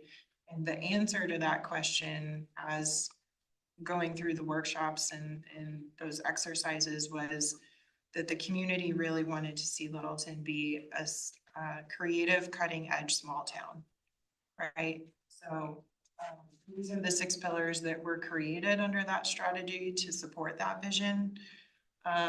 And the reason why I'm bringing them up today is to really just highlight how much the transportation work interweaves with quite literally everything that we do for economic development. And if you want to go to the next slide, I have more detail on some of these, and this is available on our website, the whole strategy itself. But with pillar one, again, focusing on that business vitality and adaptability, that's what this whole discussion tonight has been about, is how transportation supports that business vitality, how we support the business's ability to adapt and to change with the direction of development. So without that connectivity to the business, to the front door, they can't survive. Workforce and talent attraction. Corey's first question in the survey was, how do your employees get to work, right? And it goes without saying how critical that workforce is to our businesses here in that talent attraction piece. Littleton too is somewhat unique because we have an incredibly high concentration of restaurant and retail businesses here that help create that, small town feel, that Main Street and downtown environment, even in other places in the city that's starting to pop up too, and along Littleton Boulevard. And we're competing, even businesses in the city can potentially be with each other, right, for that workforce and talent attraction. So if we can't find a way for them to get there, and we've been talking about RTD and their stops in Littleton, that last mile problem is a problem, right? So how do we ship employees in from Denver who don't want to deal with the wage tip situation and all of their challenges that they're facing in Denver, and have employment here, but if they can't get there from the light rail station, that's a challenge. Fostering a livable economy, making sure that we have housing options and affordability, again, that are connected. We have a bullet right there to prioritize multimodal mobility. Again, in my world, coming from other cities, businesses want all of the above policies, right? Include it all. And we might go into the next one. Thanks. Talking about Littleton Boulevard is a great example of that historic character and cultural fabric. Littleton Boulevard, that kind of seems to be in its current state with the boom of the car, right?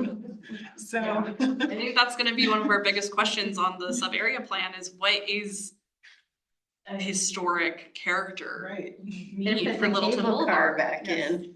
Yes, right, that's the irony of it. Right, it's like the historic character is the automobile. It was mid-mod and the explosion of cars. Yeah, Yes. so what do we do with that moving forward? Exactly, right. Industry and investment in city infrastructure, absolutely. We say this about Project Downtown, and there are ways that we want to partner with the business community, and we can partner with the business community. At the end of the day, at minimum, there has to be some level of infrastructure work, right? That's being updated across the city. What does that look like, and how do we balance out that work to make the pain points as small as possible for businesses and residents? And then regional economy positioning, again, this is about raising the state's awareness of Littleton, but also making sure that we're connected to the rest of the state, right? If someone lands in DIA, can we put a sign at the airport and tell them to come over here, right? Do they have a way to get here? Hour and 45-minute train. We're worth it. Come on. You did the challenge with a big suitcase. Yeah, you have to transfer at Union Station, you have to transfer at Broadway or one of those 3 or 4 right there. So, just pushing our position a little bit, making sure that we're partnering with our regional partners as well, having a close relationship with the Denver, Chamber of Commerce, for example, really helps elevate some of our discussions on that statewide level. So for example, that's, things like just pulling Excel in for, regular meetings for our projects and our issues, and that connectivity is for us, through those regional partners in Denver and elsewhere. So I just thought it might be a good exercise to run through that strategy document, and just remind us of those pillars that we're plugging away at every day in economic development, but just how incredibly symbiotic they are with transportation initiatives for not only the business community, but the residents, the visitors, and all of us. So hopefully that helped provide some clarity in where our focus areas are and what we're up to. That was huge. That was great. Yeah. I'm gonna kind of, was it no more than 10 minutes worth of questions? We do need to get some of the things. Anyone have any questions? I think we've been peppering them with that. I would say, as my board would say, you can't have a city without business. Right? So it is very important that we support the businesses here in town. That's why the chamber was started in 2017, was to create that voice for business with the city. I think we did a pretty good job of that. But because there is so little property tax mill coming this way, it is very important for the sustenance of the sustainability of this community that we have good business. Absolutely. I think that like if someone said what is unique about Littleton, I think that trail system is unique. And all the spots that people would consider unique in the town are almost all business focused, like the residential areas are not very unique in Littleton, and the businesses are kind of the gem. Yeah, I'm curious, I don't know, trying to formulate this question, like, how does the business landscape in Littleton compare to like surrounding communities or other places in Colorado? Like, are we kind of similar of other places, or are we different, or do you have that data?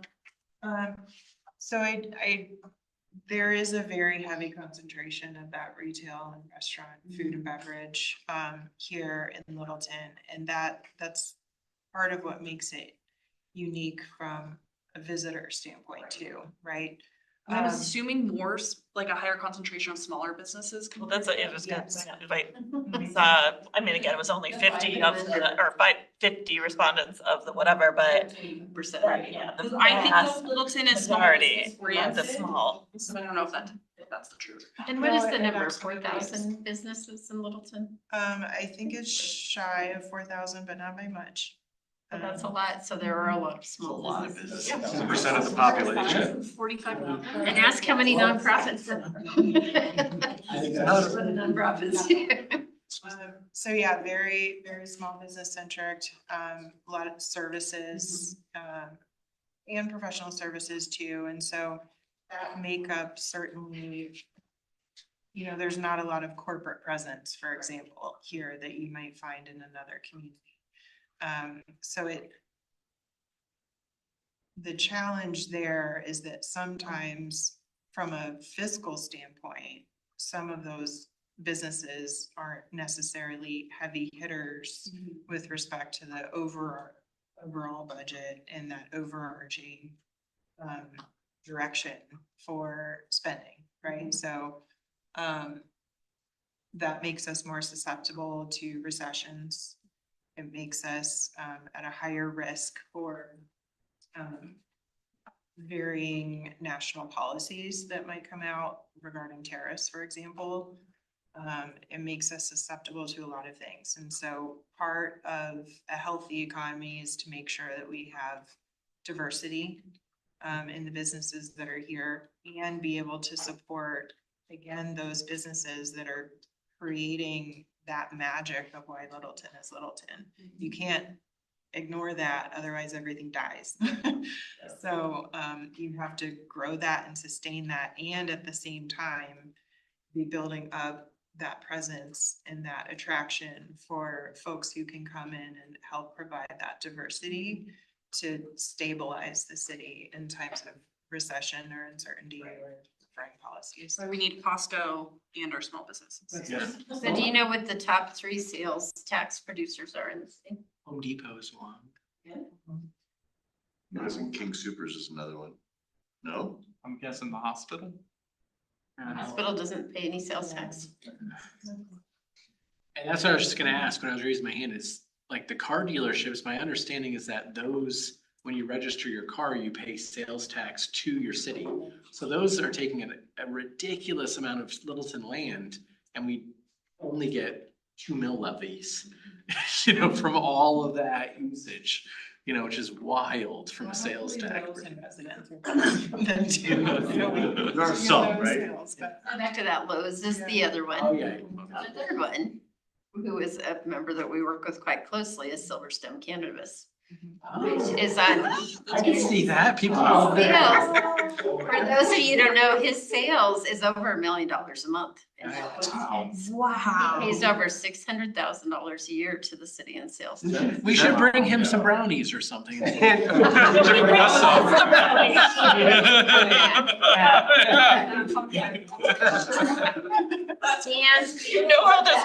I would say too, though, that like, you know, if you, Home Depot takes up all of Main Street for land. So if you took all of the people at Main Street and collectively took all of their, you know, like per acre. You know, it's very different, like Home Depot is probably not crazy in terms of per acre. You know, in comparison to like Main Street, I would assess, you know, I would assume, so. Well, Littleton Boulevard is now, so we watch the sales tax come up, so downtown Littleton has been pretty flat. Yeah. The growing areas is Littleton Boulevard with Littleton Brew, Cherry Cricket and Silverstone. Yeah, that's great. That's where your sales tax is coming from right now. And that's That would be an where- interesting, yeah, per square footage. And Silverstone has over Silverstone would be at the 27 top. employees. Yeah. So they also, How many employees? 27. And that's that little spot on Littleton Boulevard. Like just the, with like 6 parking spots in So front. you never know how big a company is. You don't know where it is. I had to go in and learn about it. I never Oh, been there. yeah, turns out. Not a CBD though. I don't know. They sell a lot of things, but it has been very interesting learning about it. When they came to us, some of the other chambers wouldn't let them join. And so we had taken it to our worker attorney and we're like, it is a viable business and they are one of our largest sales tax contributors. They should be able to have a voice. Yes. So absolutely, did we let them become a member? That's a shifting tide, I think, as well. Yes, I mean, it would be comparable to a liquor store though. We don't have any, but to me, I see they're somewhat equivalent. Young people would be like, of course, yeah. But it is interesting. I don't think people see those numbers. But you have to realize Douglas County doesn't allow. I was, THC. that's what I was about to So say, this is the first recreational. one coming. It's the end of the Green Mile. I'm sorry, who doesn't allow? Douglas County. Douglas County. And so that is the furthest south. For. Oh, Centennial? And so Littleton is benefiting from that one little shop right You here. just sell all the people. That's changing my perspective on Adams County. Recreational. They do, there's a few that are out further east. though. And I'm assuming unincorporated Jefferson County does. I know Lakewood does not. It is, that's why, because he's been trying to see if Costco development, so he actually had me check with the developer of the Costco, because he wants to be the furthest south dispensary. Costco does not allow any dispensaries within a X certain. number of. Oh, interesting. There will not be a dispensary in that project, so he will still be the furthest south. One thing, and I just reading on some of the inquiries, once a year, the Transportation Mobility Board has the city present its capital improvement plan for the year. And I know that it is a very advantageous thing for all the businesses to know what is in the plans, what is the idea and everything. Well, they can tune into that meeting, whether both virtually or come in person and provide some of their input and see what is gonna happen transportation wise for the year, and they give intricate detail. Well, that would be in that communication phase. That was one thing. Two of the ideas were improvement would be communication, obviously. I do feel that the city does communicate a lot. People just don't read. Yeah. And it's But they did say like an interactive map too on the website with where construction's being done, something like that. I don't know if We there's- have one. It's See? brand new. No, it's brand Okay, new. good. So I yes, can let people know where that go one is. to Cone Zone. Okay. That is something that we've talked a lot about, right? Is transparency, and I think Public Works can do a better job of communicating with both your groups. So And I think that's, that's what the merchants and the business owners, if they know something's coming, they can let their customers know to work around, especially if it's a services, a hair salon or a spa or something, they can let their customers know. So there's a lot that can be done, I think, to alleviate some of that concern. So on that note, I'm gonna bring this to a close with an invitation to ask of you. Is there anything that you'd like to ask of us? And whether that's now or it's an open invitation at any point in the future, if there's anything that we can be doing to help you further your initiatives, we'd love to hear about it. We're not sure we can do it, but we'd love to hear about it. Yeah, we send stuff every 6 months to council for recommendations kind of through this lens. So I think that would be probably the framing of it. Yeah. I don't, I learned a lot tonight, thank you. Same here. Thank you so much. Really appreciate your time. And I have to say, by the way, it sounds like you have a really interesting and really complicated job. I get the fun part, yes. she does the hard part. Thanks for coming so much.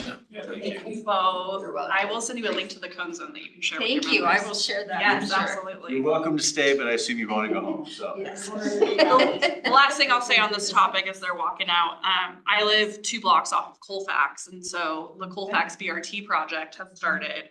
And just watching that process happen has made me think so much about downtown and how we approach that, if we ever have the money to do it, but.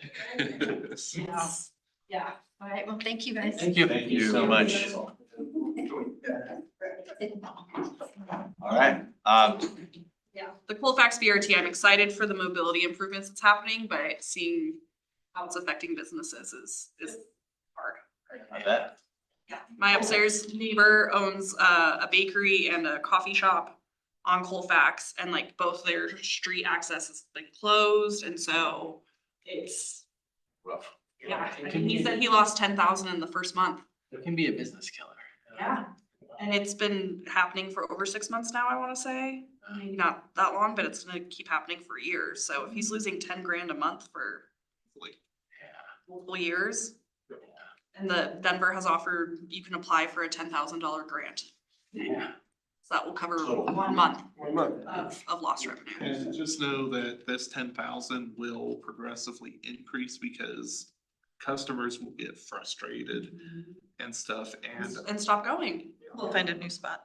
Find a spot. And it's not even like, oh, my parking access is removed or, vehicular access. It's like, well, it's hard to walk along Colfax or bike along Colfax because of all the construction. So I don't know what the solution is, but I just know thinking can of identify the downtown, I do not want that. And that's one of the main feedback we got from businesses was parking and fear of going out of business due to construction. Because they are all small businesses, so yeah. I will say something, and this is something Aaron probably can have a lot of input, is how to incorporate a robust phasing plan for the construction. Yeah, well, that's what I need to find the right folks in my network that have worked on Colfax BRT, because I have a lot of questions about how they're not phasing things. And obviously our downtown is a much different context, it's 4 blocks, it's not miles. And, the infrastructure work and whatever, but yeah, I agree. I think it's that phasing and how you're doing the work. And I know the businesses had a lot of fear about the Denver water project that came in, but they were able to do all night work. And so it was really minimal, I'm sure there was some effects, but it ended up being Really low impact. right. And so A lot of hype that kind of My daughter worked at, Realize. my daughter worked at Melting Pot and I'd go to pick her up sometimes. Okay. And like, that was the only time I ever noticed anything was because she got out of work at like 11:30 or something. But it was really minimal. They did that incredibly well, I think, yeah. Yeah, I think so too, so. All right, should we move on to the next item? I just got one tangent to that. So they've been tearing up Littleton Boulevard, putting in, I'm assuming fiber optics going through there. And from my vantage point, I've been watching, we have had one lane eastbound on Littleton Boulevard for the last 3 or 4 days, and it worked. Oh, I was like, where are you going? Amazing. No congestion at all right there. It's still going. I know, so we have our kickoff for Littleton Boulevard next week, actually, so we haven't started anything yet, but Aaron and I were chatting about, in Denver, there's multiple places where it's travel lane during the day, and then after a certain point at night, it's parking. Yeah, Lancaster, California does that too, where they made it so it can easily change between uses. And like, I think of things like that as like the ultimate data collection time for you all, so that if people say this won't work, you could say, we already piloted this just organically, and this was the data, you know? So I'm not saying that will be a solution, but that's, it's a thought, because we are, as Corey alluded to, we are still consistently hearing about parking issues with Littleton Brewing, so. I parked 3 or 4 blocks away and walked over. Did you survive? It was actually quite pleasant, I would say. Did you use the new crosswalk on Littleton? I have not, but I'm very excited. Okay. Yeah, I've used it, it's Because awesome. I actually sprinted across the road. Okay. I saw it, actually drove it up today and I saw a motorized wheelchair using it. That's amazing. We haven't heard too much from people at the brewery using it. We've actually heard that the dance academy right there, they're students, and because they have camps, and so they cross the street and go get coffee or go get food, and so, yeah, I'm happy it's being. I have seen 1 or 2 of the blind community using it as well. Yeah. I saw a lady one time walking across with a walker, and she did not make it all the way across Littleton Boulevard, and I was like, she had to go down like a 1/4 of a mile, come back, instead of having a crosswalk. Well, I know Silver Stems wanted us to install a crosswalk, of course, like right in front of there. Which we were like, there's 1 block that way, but now they're right in the middle, so that you can go 1 block this way or 1 block that way. Crosswalk. Now we know that we need to actually cater to them because they're. They will get a golden crosswalk. Like what, Green. 9 minutes? Like. Oh, yeah. All right, time to move on. So are you ready to walk us through this section of the? Yeah, and so Shane and I talked about the agenda, and we weren't ready to fully talk about, I think originally we had discussed talking about how the work you all have done, how we're going to integrate that into our scope of work in the TMP update. We didn't feel like we were totally ready to talk about that yet, because we're still figuring that out, honestly, internally, and we are still advocating for a TMP update. We do not have any final word yet, so hoping to have that soon. We do have a slide in our forthcoming presentation to council, so I have a good feeling about it, but no official news yet on timing. At this point, it's not if it's going to happen, but when it's going to happen, and so we'll be on the timeline we had originally discussed of procurement this fall, start early 2026, or is it going to be later in 26 or beyond that? So still working on that. So kind of what Shane and I discussed is, okay, let's talk about all the different topic areas that have come up either through your discussions or our internal staff discussions, kind of putting some themes around there, and then looking at, okay, what's covered in our existing TMP, what have we as staff talked about as kind of priorities, what have you all talked about as priorities, and then looking at the research we've done of other jurisdictions, TMPs, where does that align? So we came up with this. Oh, sorry, the other jurisdictions, you're just saying like other people in their TMP CDOT? have this. No, I believe this was based off of, and Shane put that together, so I can always ask him too, but I believe that was like the other cities similar in Bol- size Boulder and- that we looked at, so like Burlington, Vermont. I forget the name of the place in Minnesota. I'll ask Shane. Albuquerque, I think, too. and a couple Yeah. Okay, got it. Now I understand what that was. So it wasn't people, now I understand. I was thinking it was like Dr. Cog and stuff. I was thinking. it was like- I don't know if there's other like local examples in that, so let me follow up with Shane and get you that answer. I guess really what we just wanted to talk about is kind of, I guess, to visually see where things align, right? Our current TMP captures some of this, not all of it though, if you can see, you know, especially in this area, there's kind of a lot that we're not covering, so, you know, that well, that we would like to. You know, I think the Vision Zero stuff, if we're just starting at the top, you know, that's been a big deal that council has talked to us about, and that we've talked a lot about, and how to include Safer Streets program into the TMP. That kind of Vision Zero programming, the safe systems approach, kind of safety action plan elements, right, that makes us eligible for future funding. And that is something that a lot of other jurisdictions do have.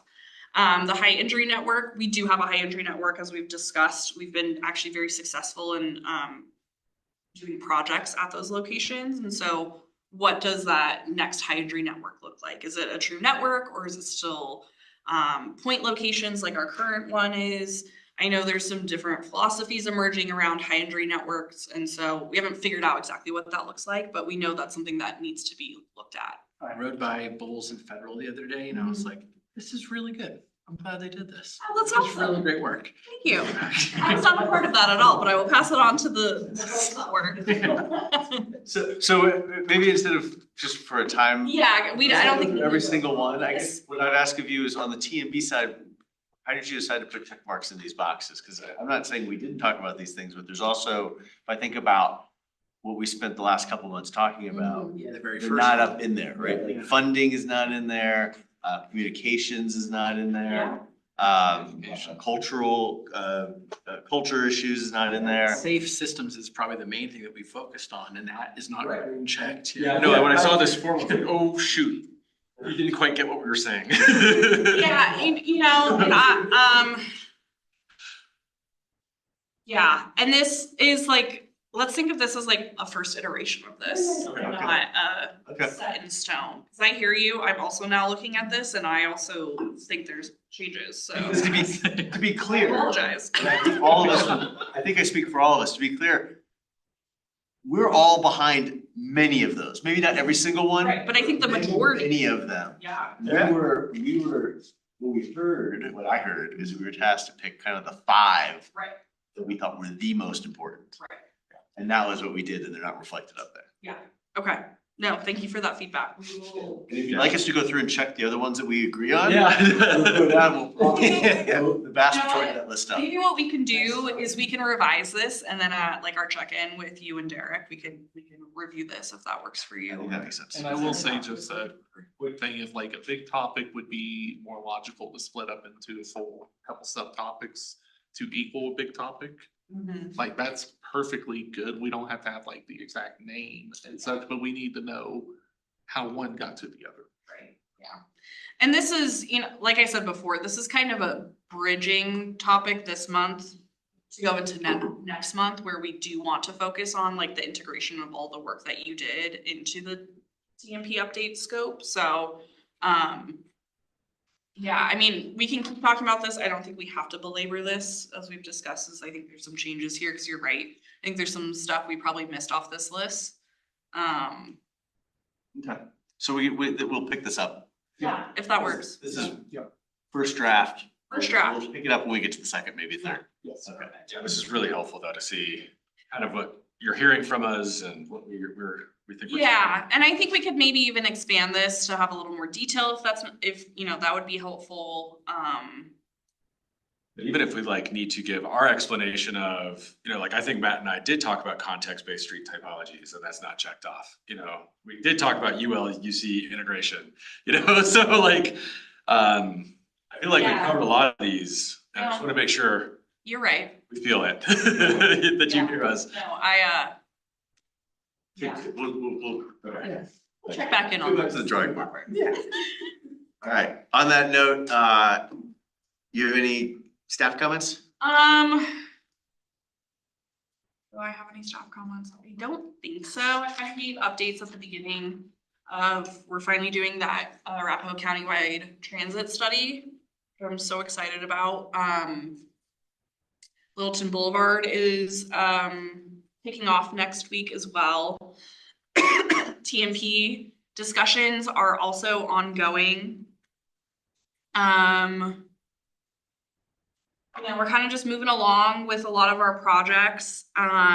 We do have the city council meeting on August 12th. So feel free to attend.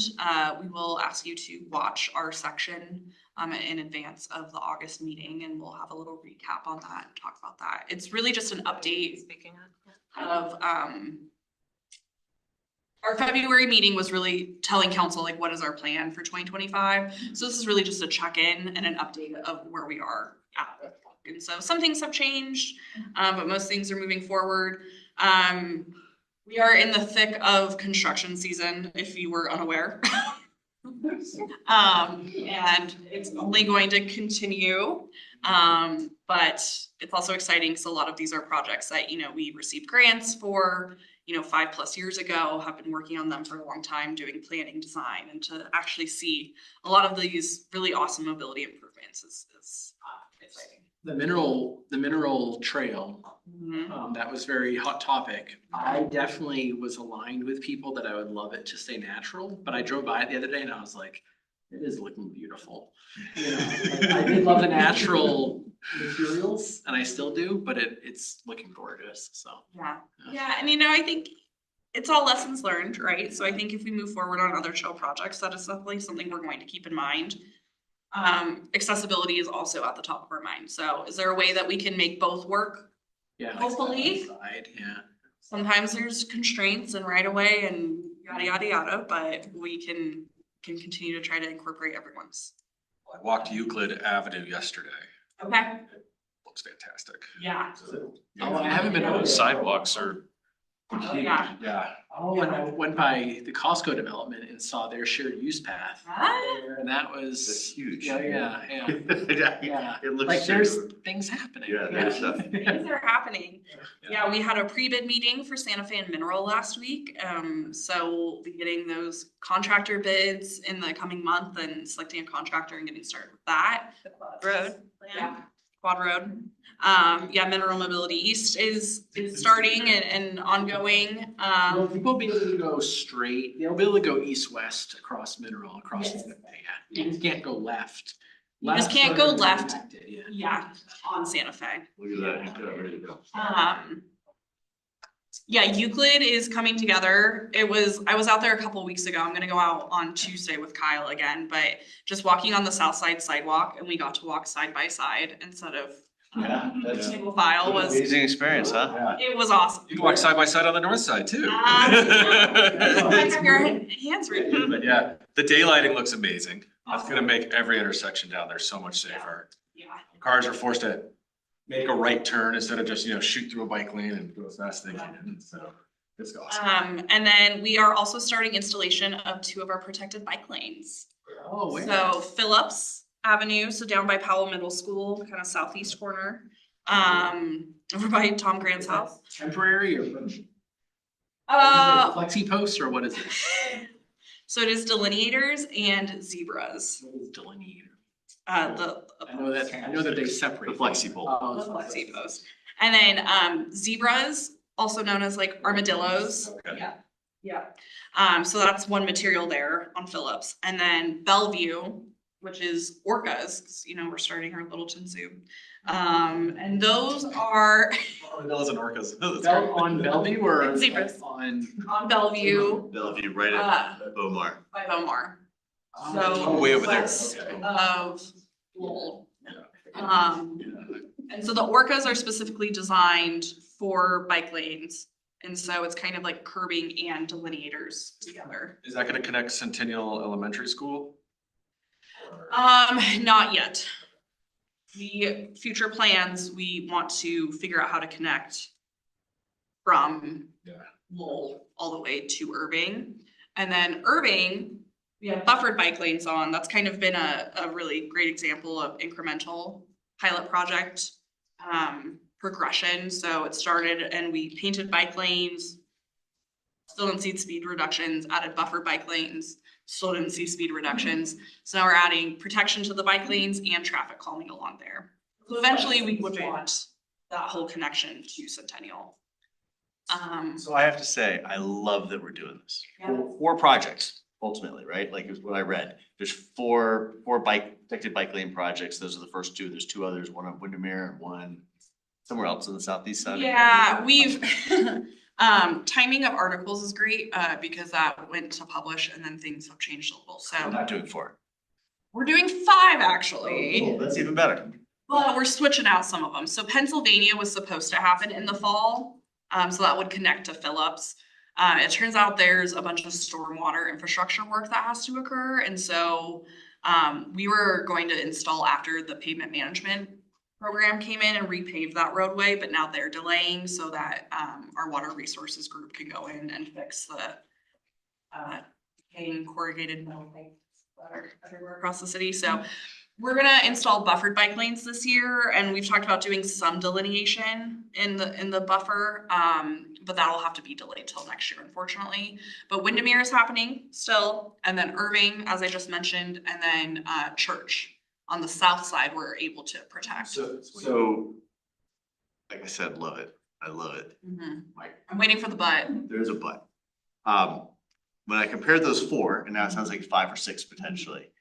Of the first 4 that I saw, 1.5 of them are actually, if you take our bike priority map and overlay it, only 1.5 of them are actually on our bike priority map. And I'm curious, was there any thought put to maybe we should be focusing on our bike priority areas when we do these projects versus just other places? Yeah.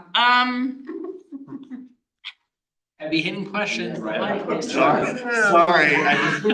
was so excited when I saw She's that. all by herself over there. Oh my Oh, God. Shane. So this is what I like to call lessons learned from when you create a very swift program called Safer Streets in a very short amount of time. So we specifically chose, and I'm going to talk about like the 4 that were listed in that Littleton report article. So Windermere, Bellevue, Pennsylvania, and Phillips.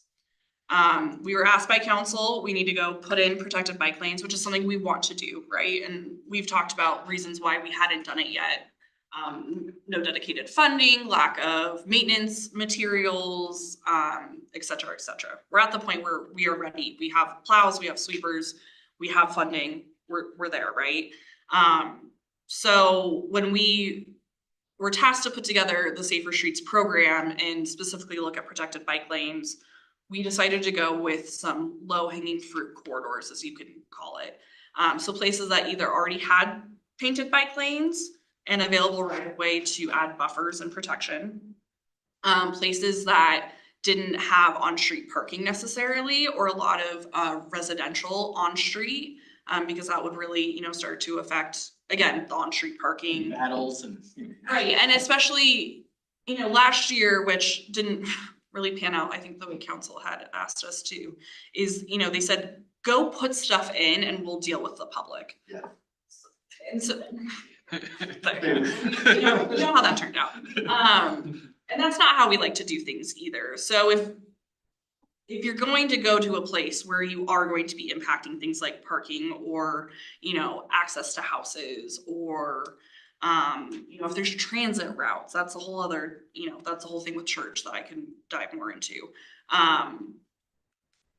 You need to do public engagement. You need a robust public engagement process. You need to make sure that those residents are on board, because if you don't have buy-in, it's not going to be a successful project.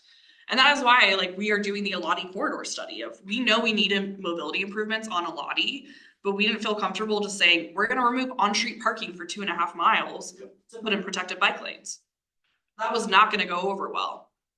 So the whole idea is like, well, we need to study it first. We need to do robust public engagement, find out what residents actually want who live on the street, look at parking utilization data, be able to talk about those trade-offs, and there is going to have to be trade-offs, right? But at least we're having that conversation with the public and we're able to have data to back that up, right? So all of that being said, we were not able to do that on those 4 corridors that we suggested. And so I agree, and I will be the first one to say that I think there's a lot of lessons learned from our first year of Safer Streets, and these protected bike lanes are like #1 at the list. Do I think they're good projects overall, and will they be adding hopefully safety and mobility improvements to the city? Yes. Are they going to be a complete network when they're installed? No. That's a big issue. You're right. I think we didn't necessarily do this rigorous data analysis that we would do now of what is our priority streets, right? From the TMP, what is the priority from the ranking of projects, et cetera.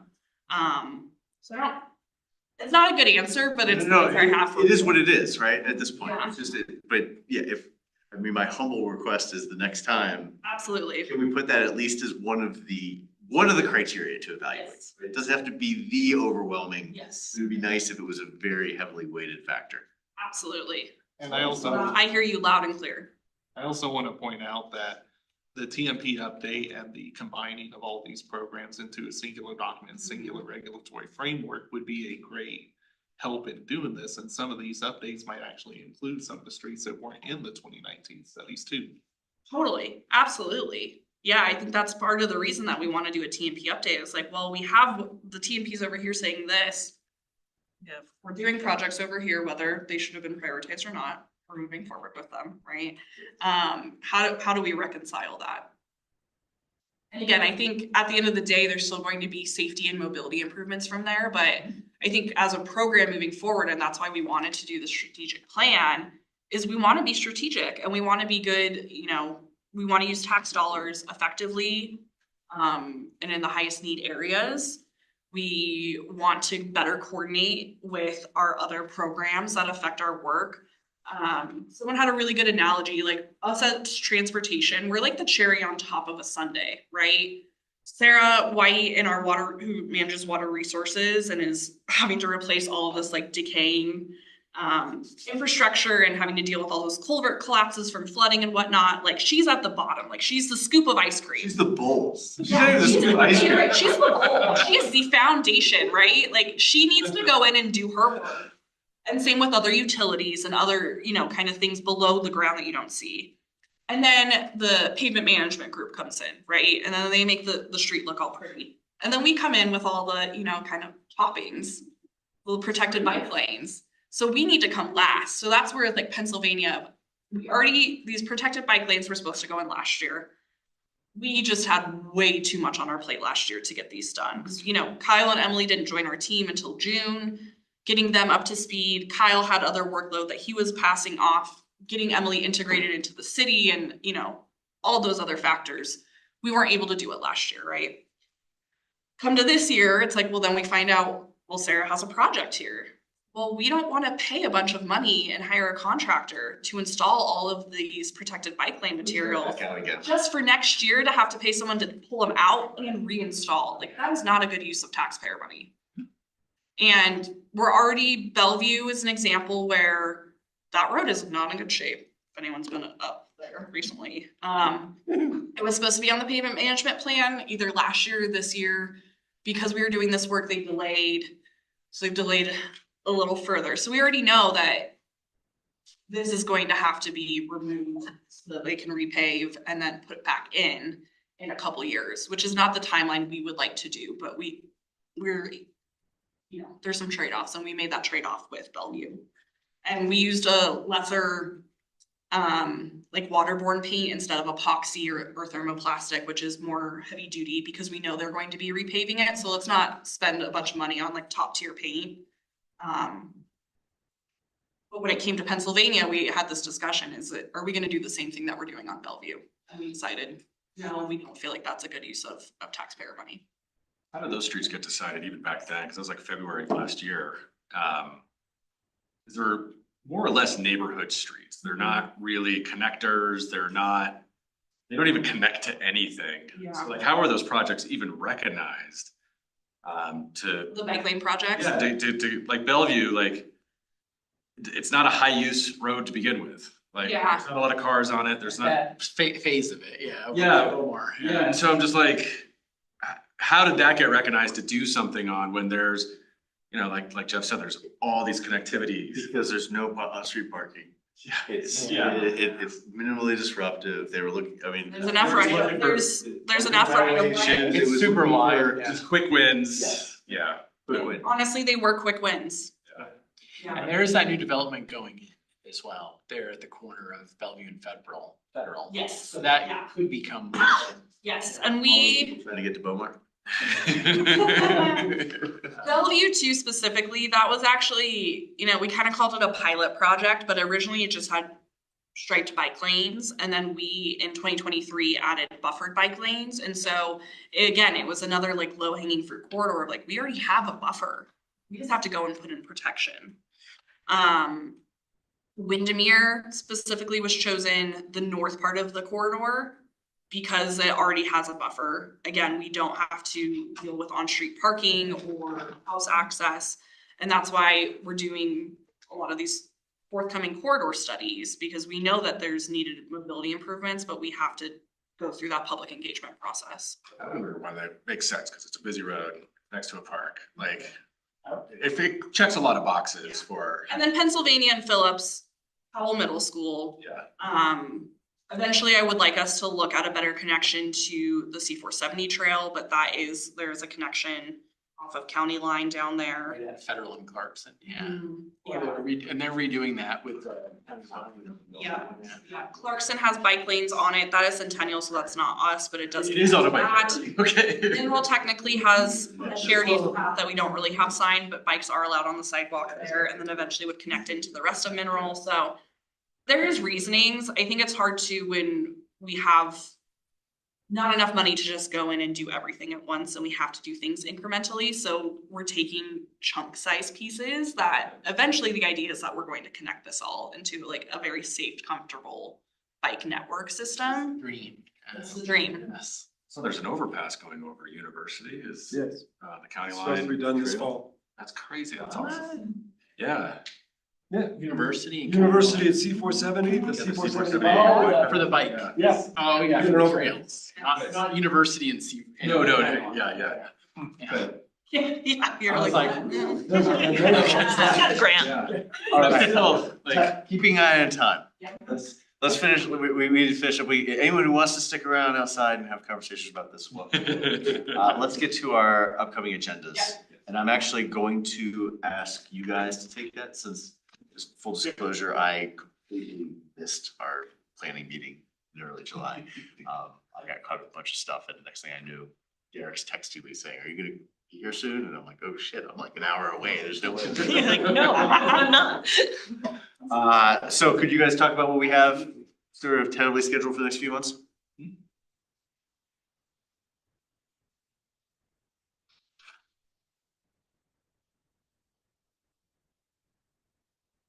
Okay, so we're in July. So August, the Cedar Street Council recap, again, we'll have presented to council, so we'll just ask you to review that presentation and, we can recap any questions to ask. And then we were thinking about having the Alati corridor study.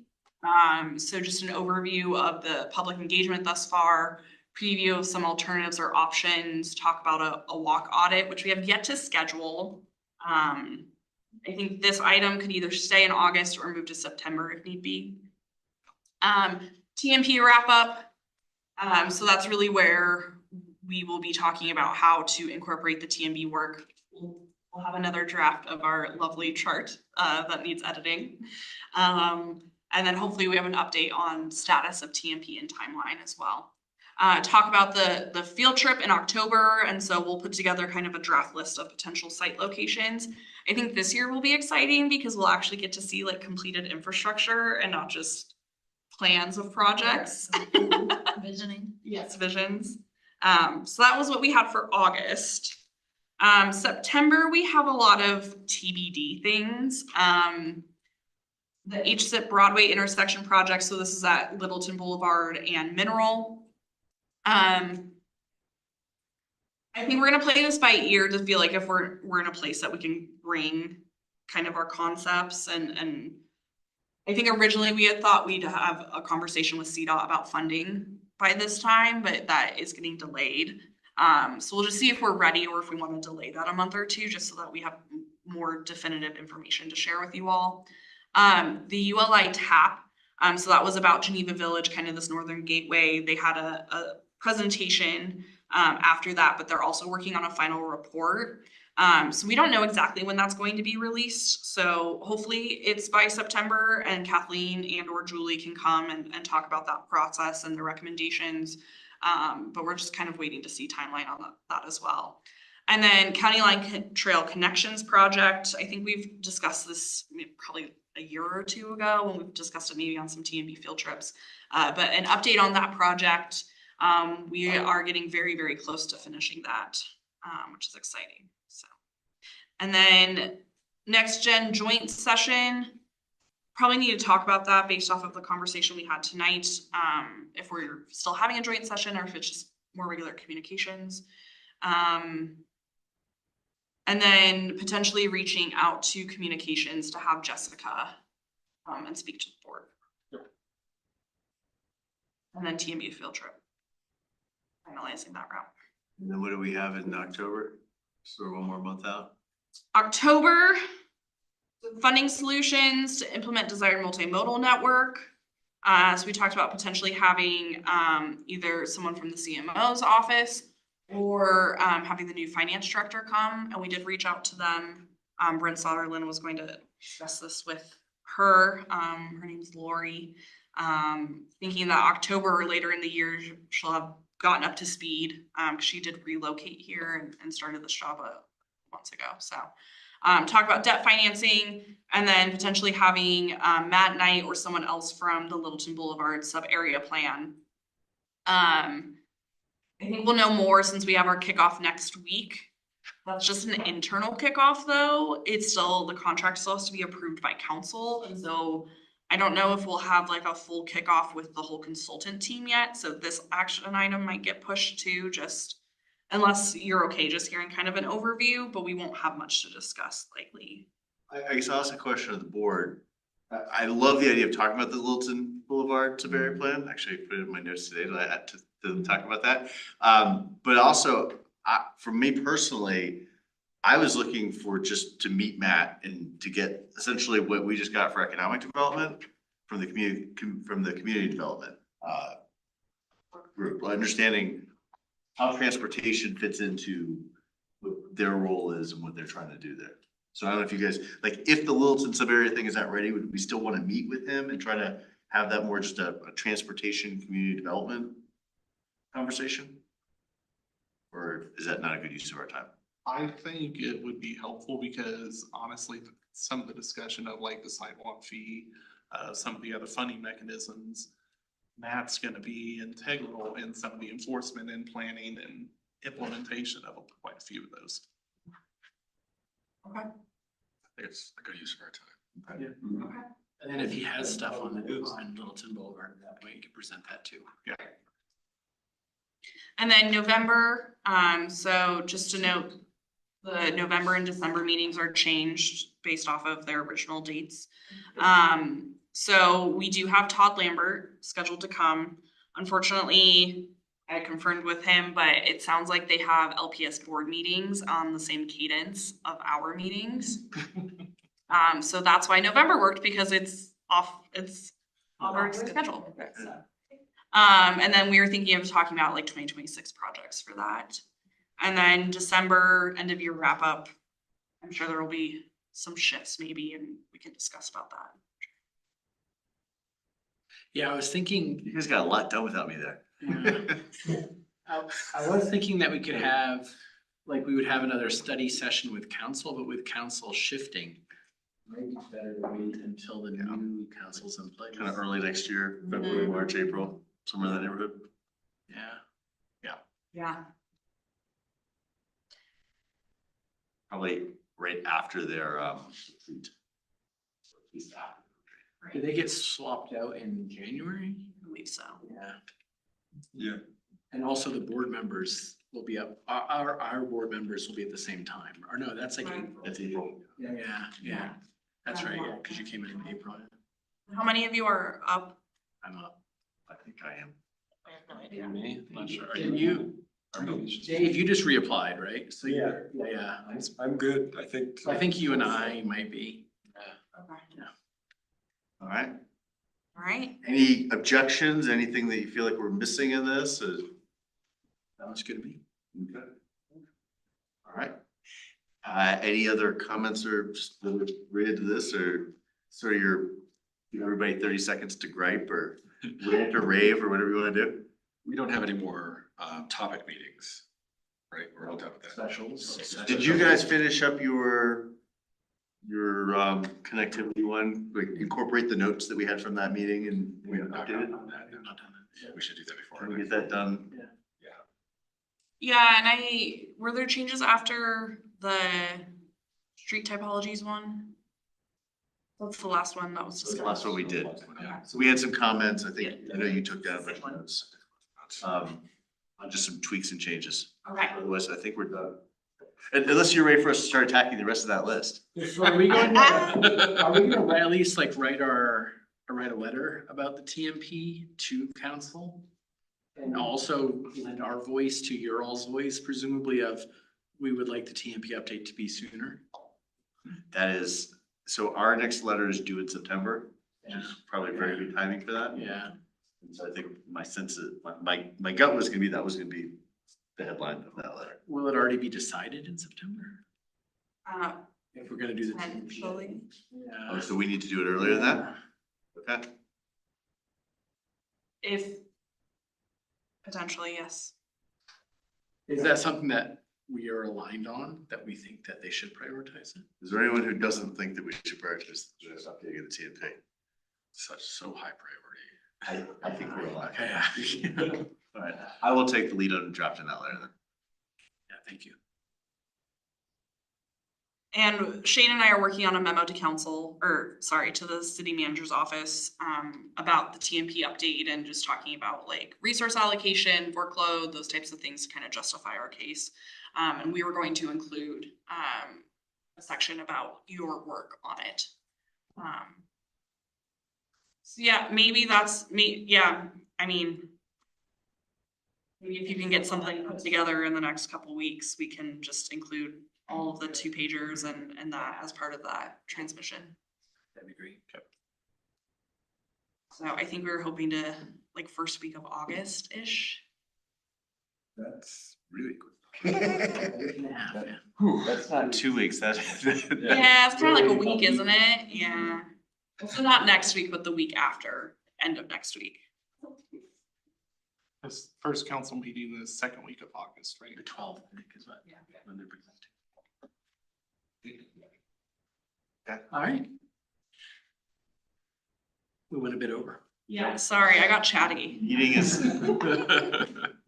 Meeting adjourned. Thanks everyone for joining. Thank you. For being here.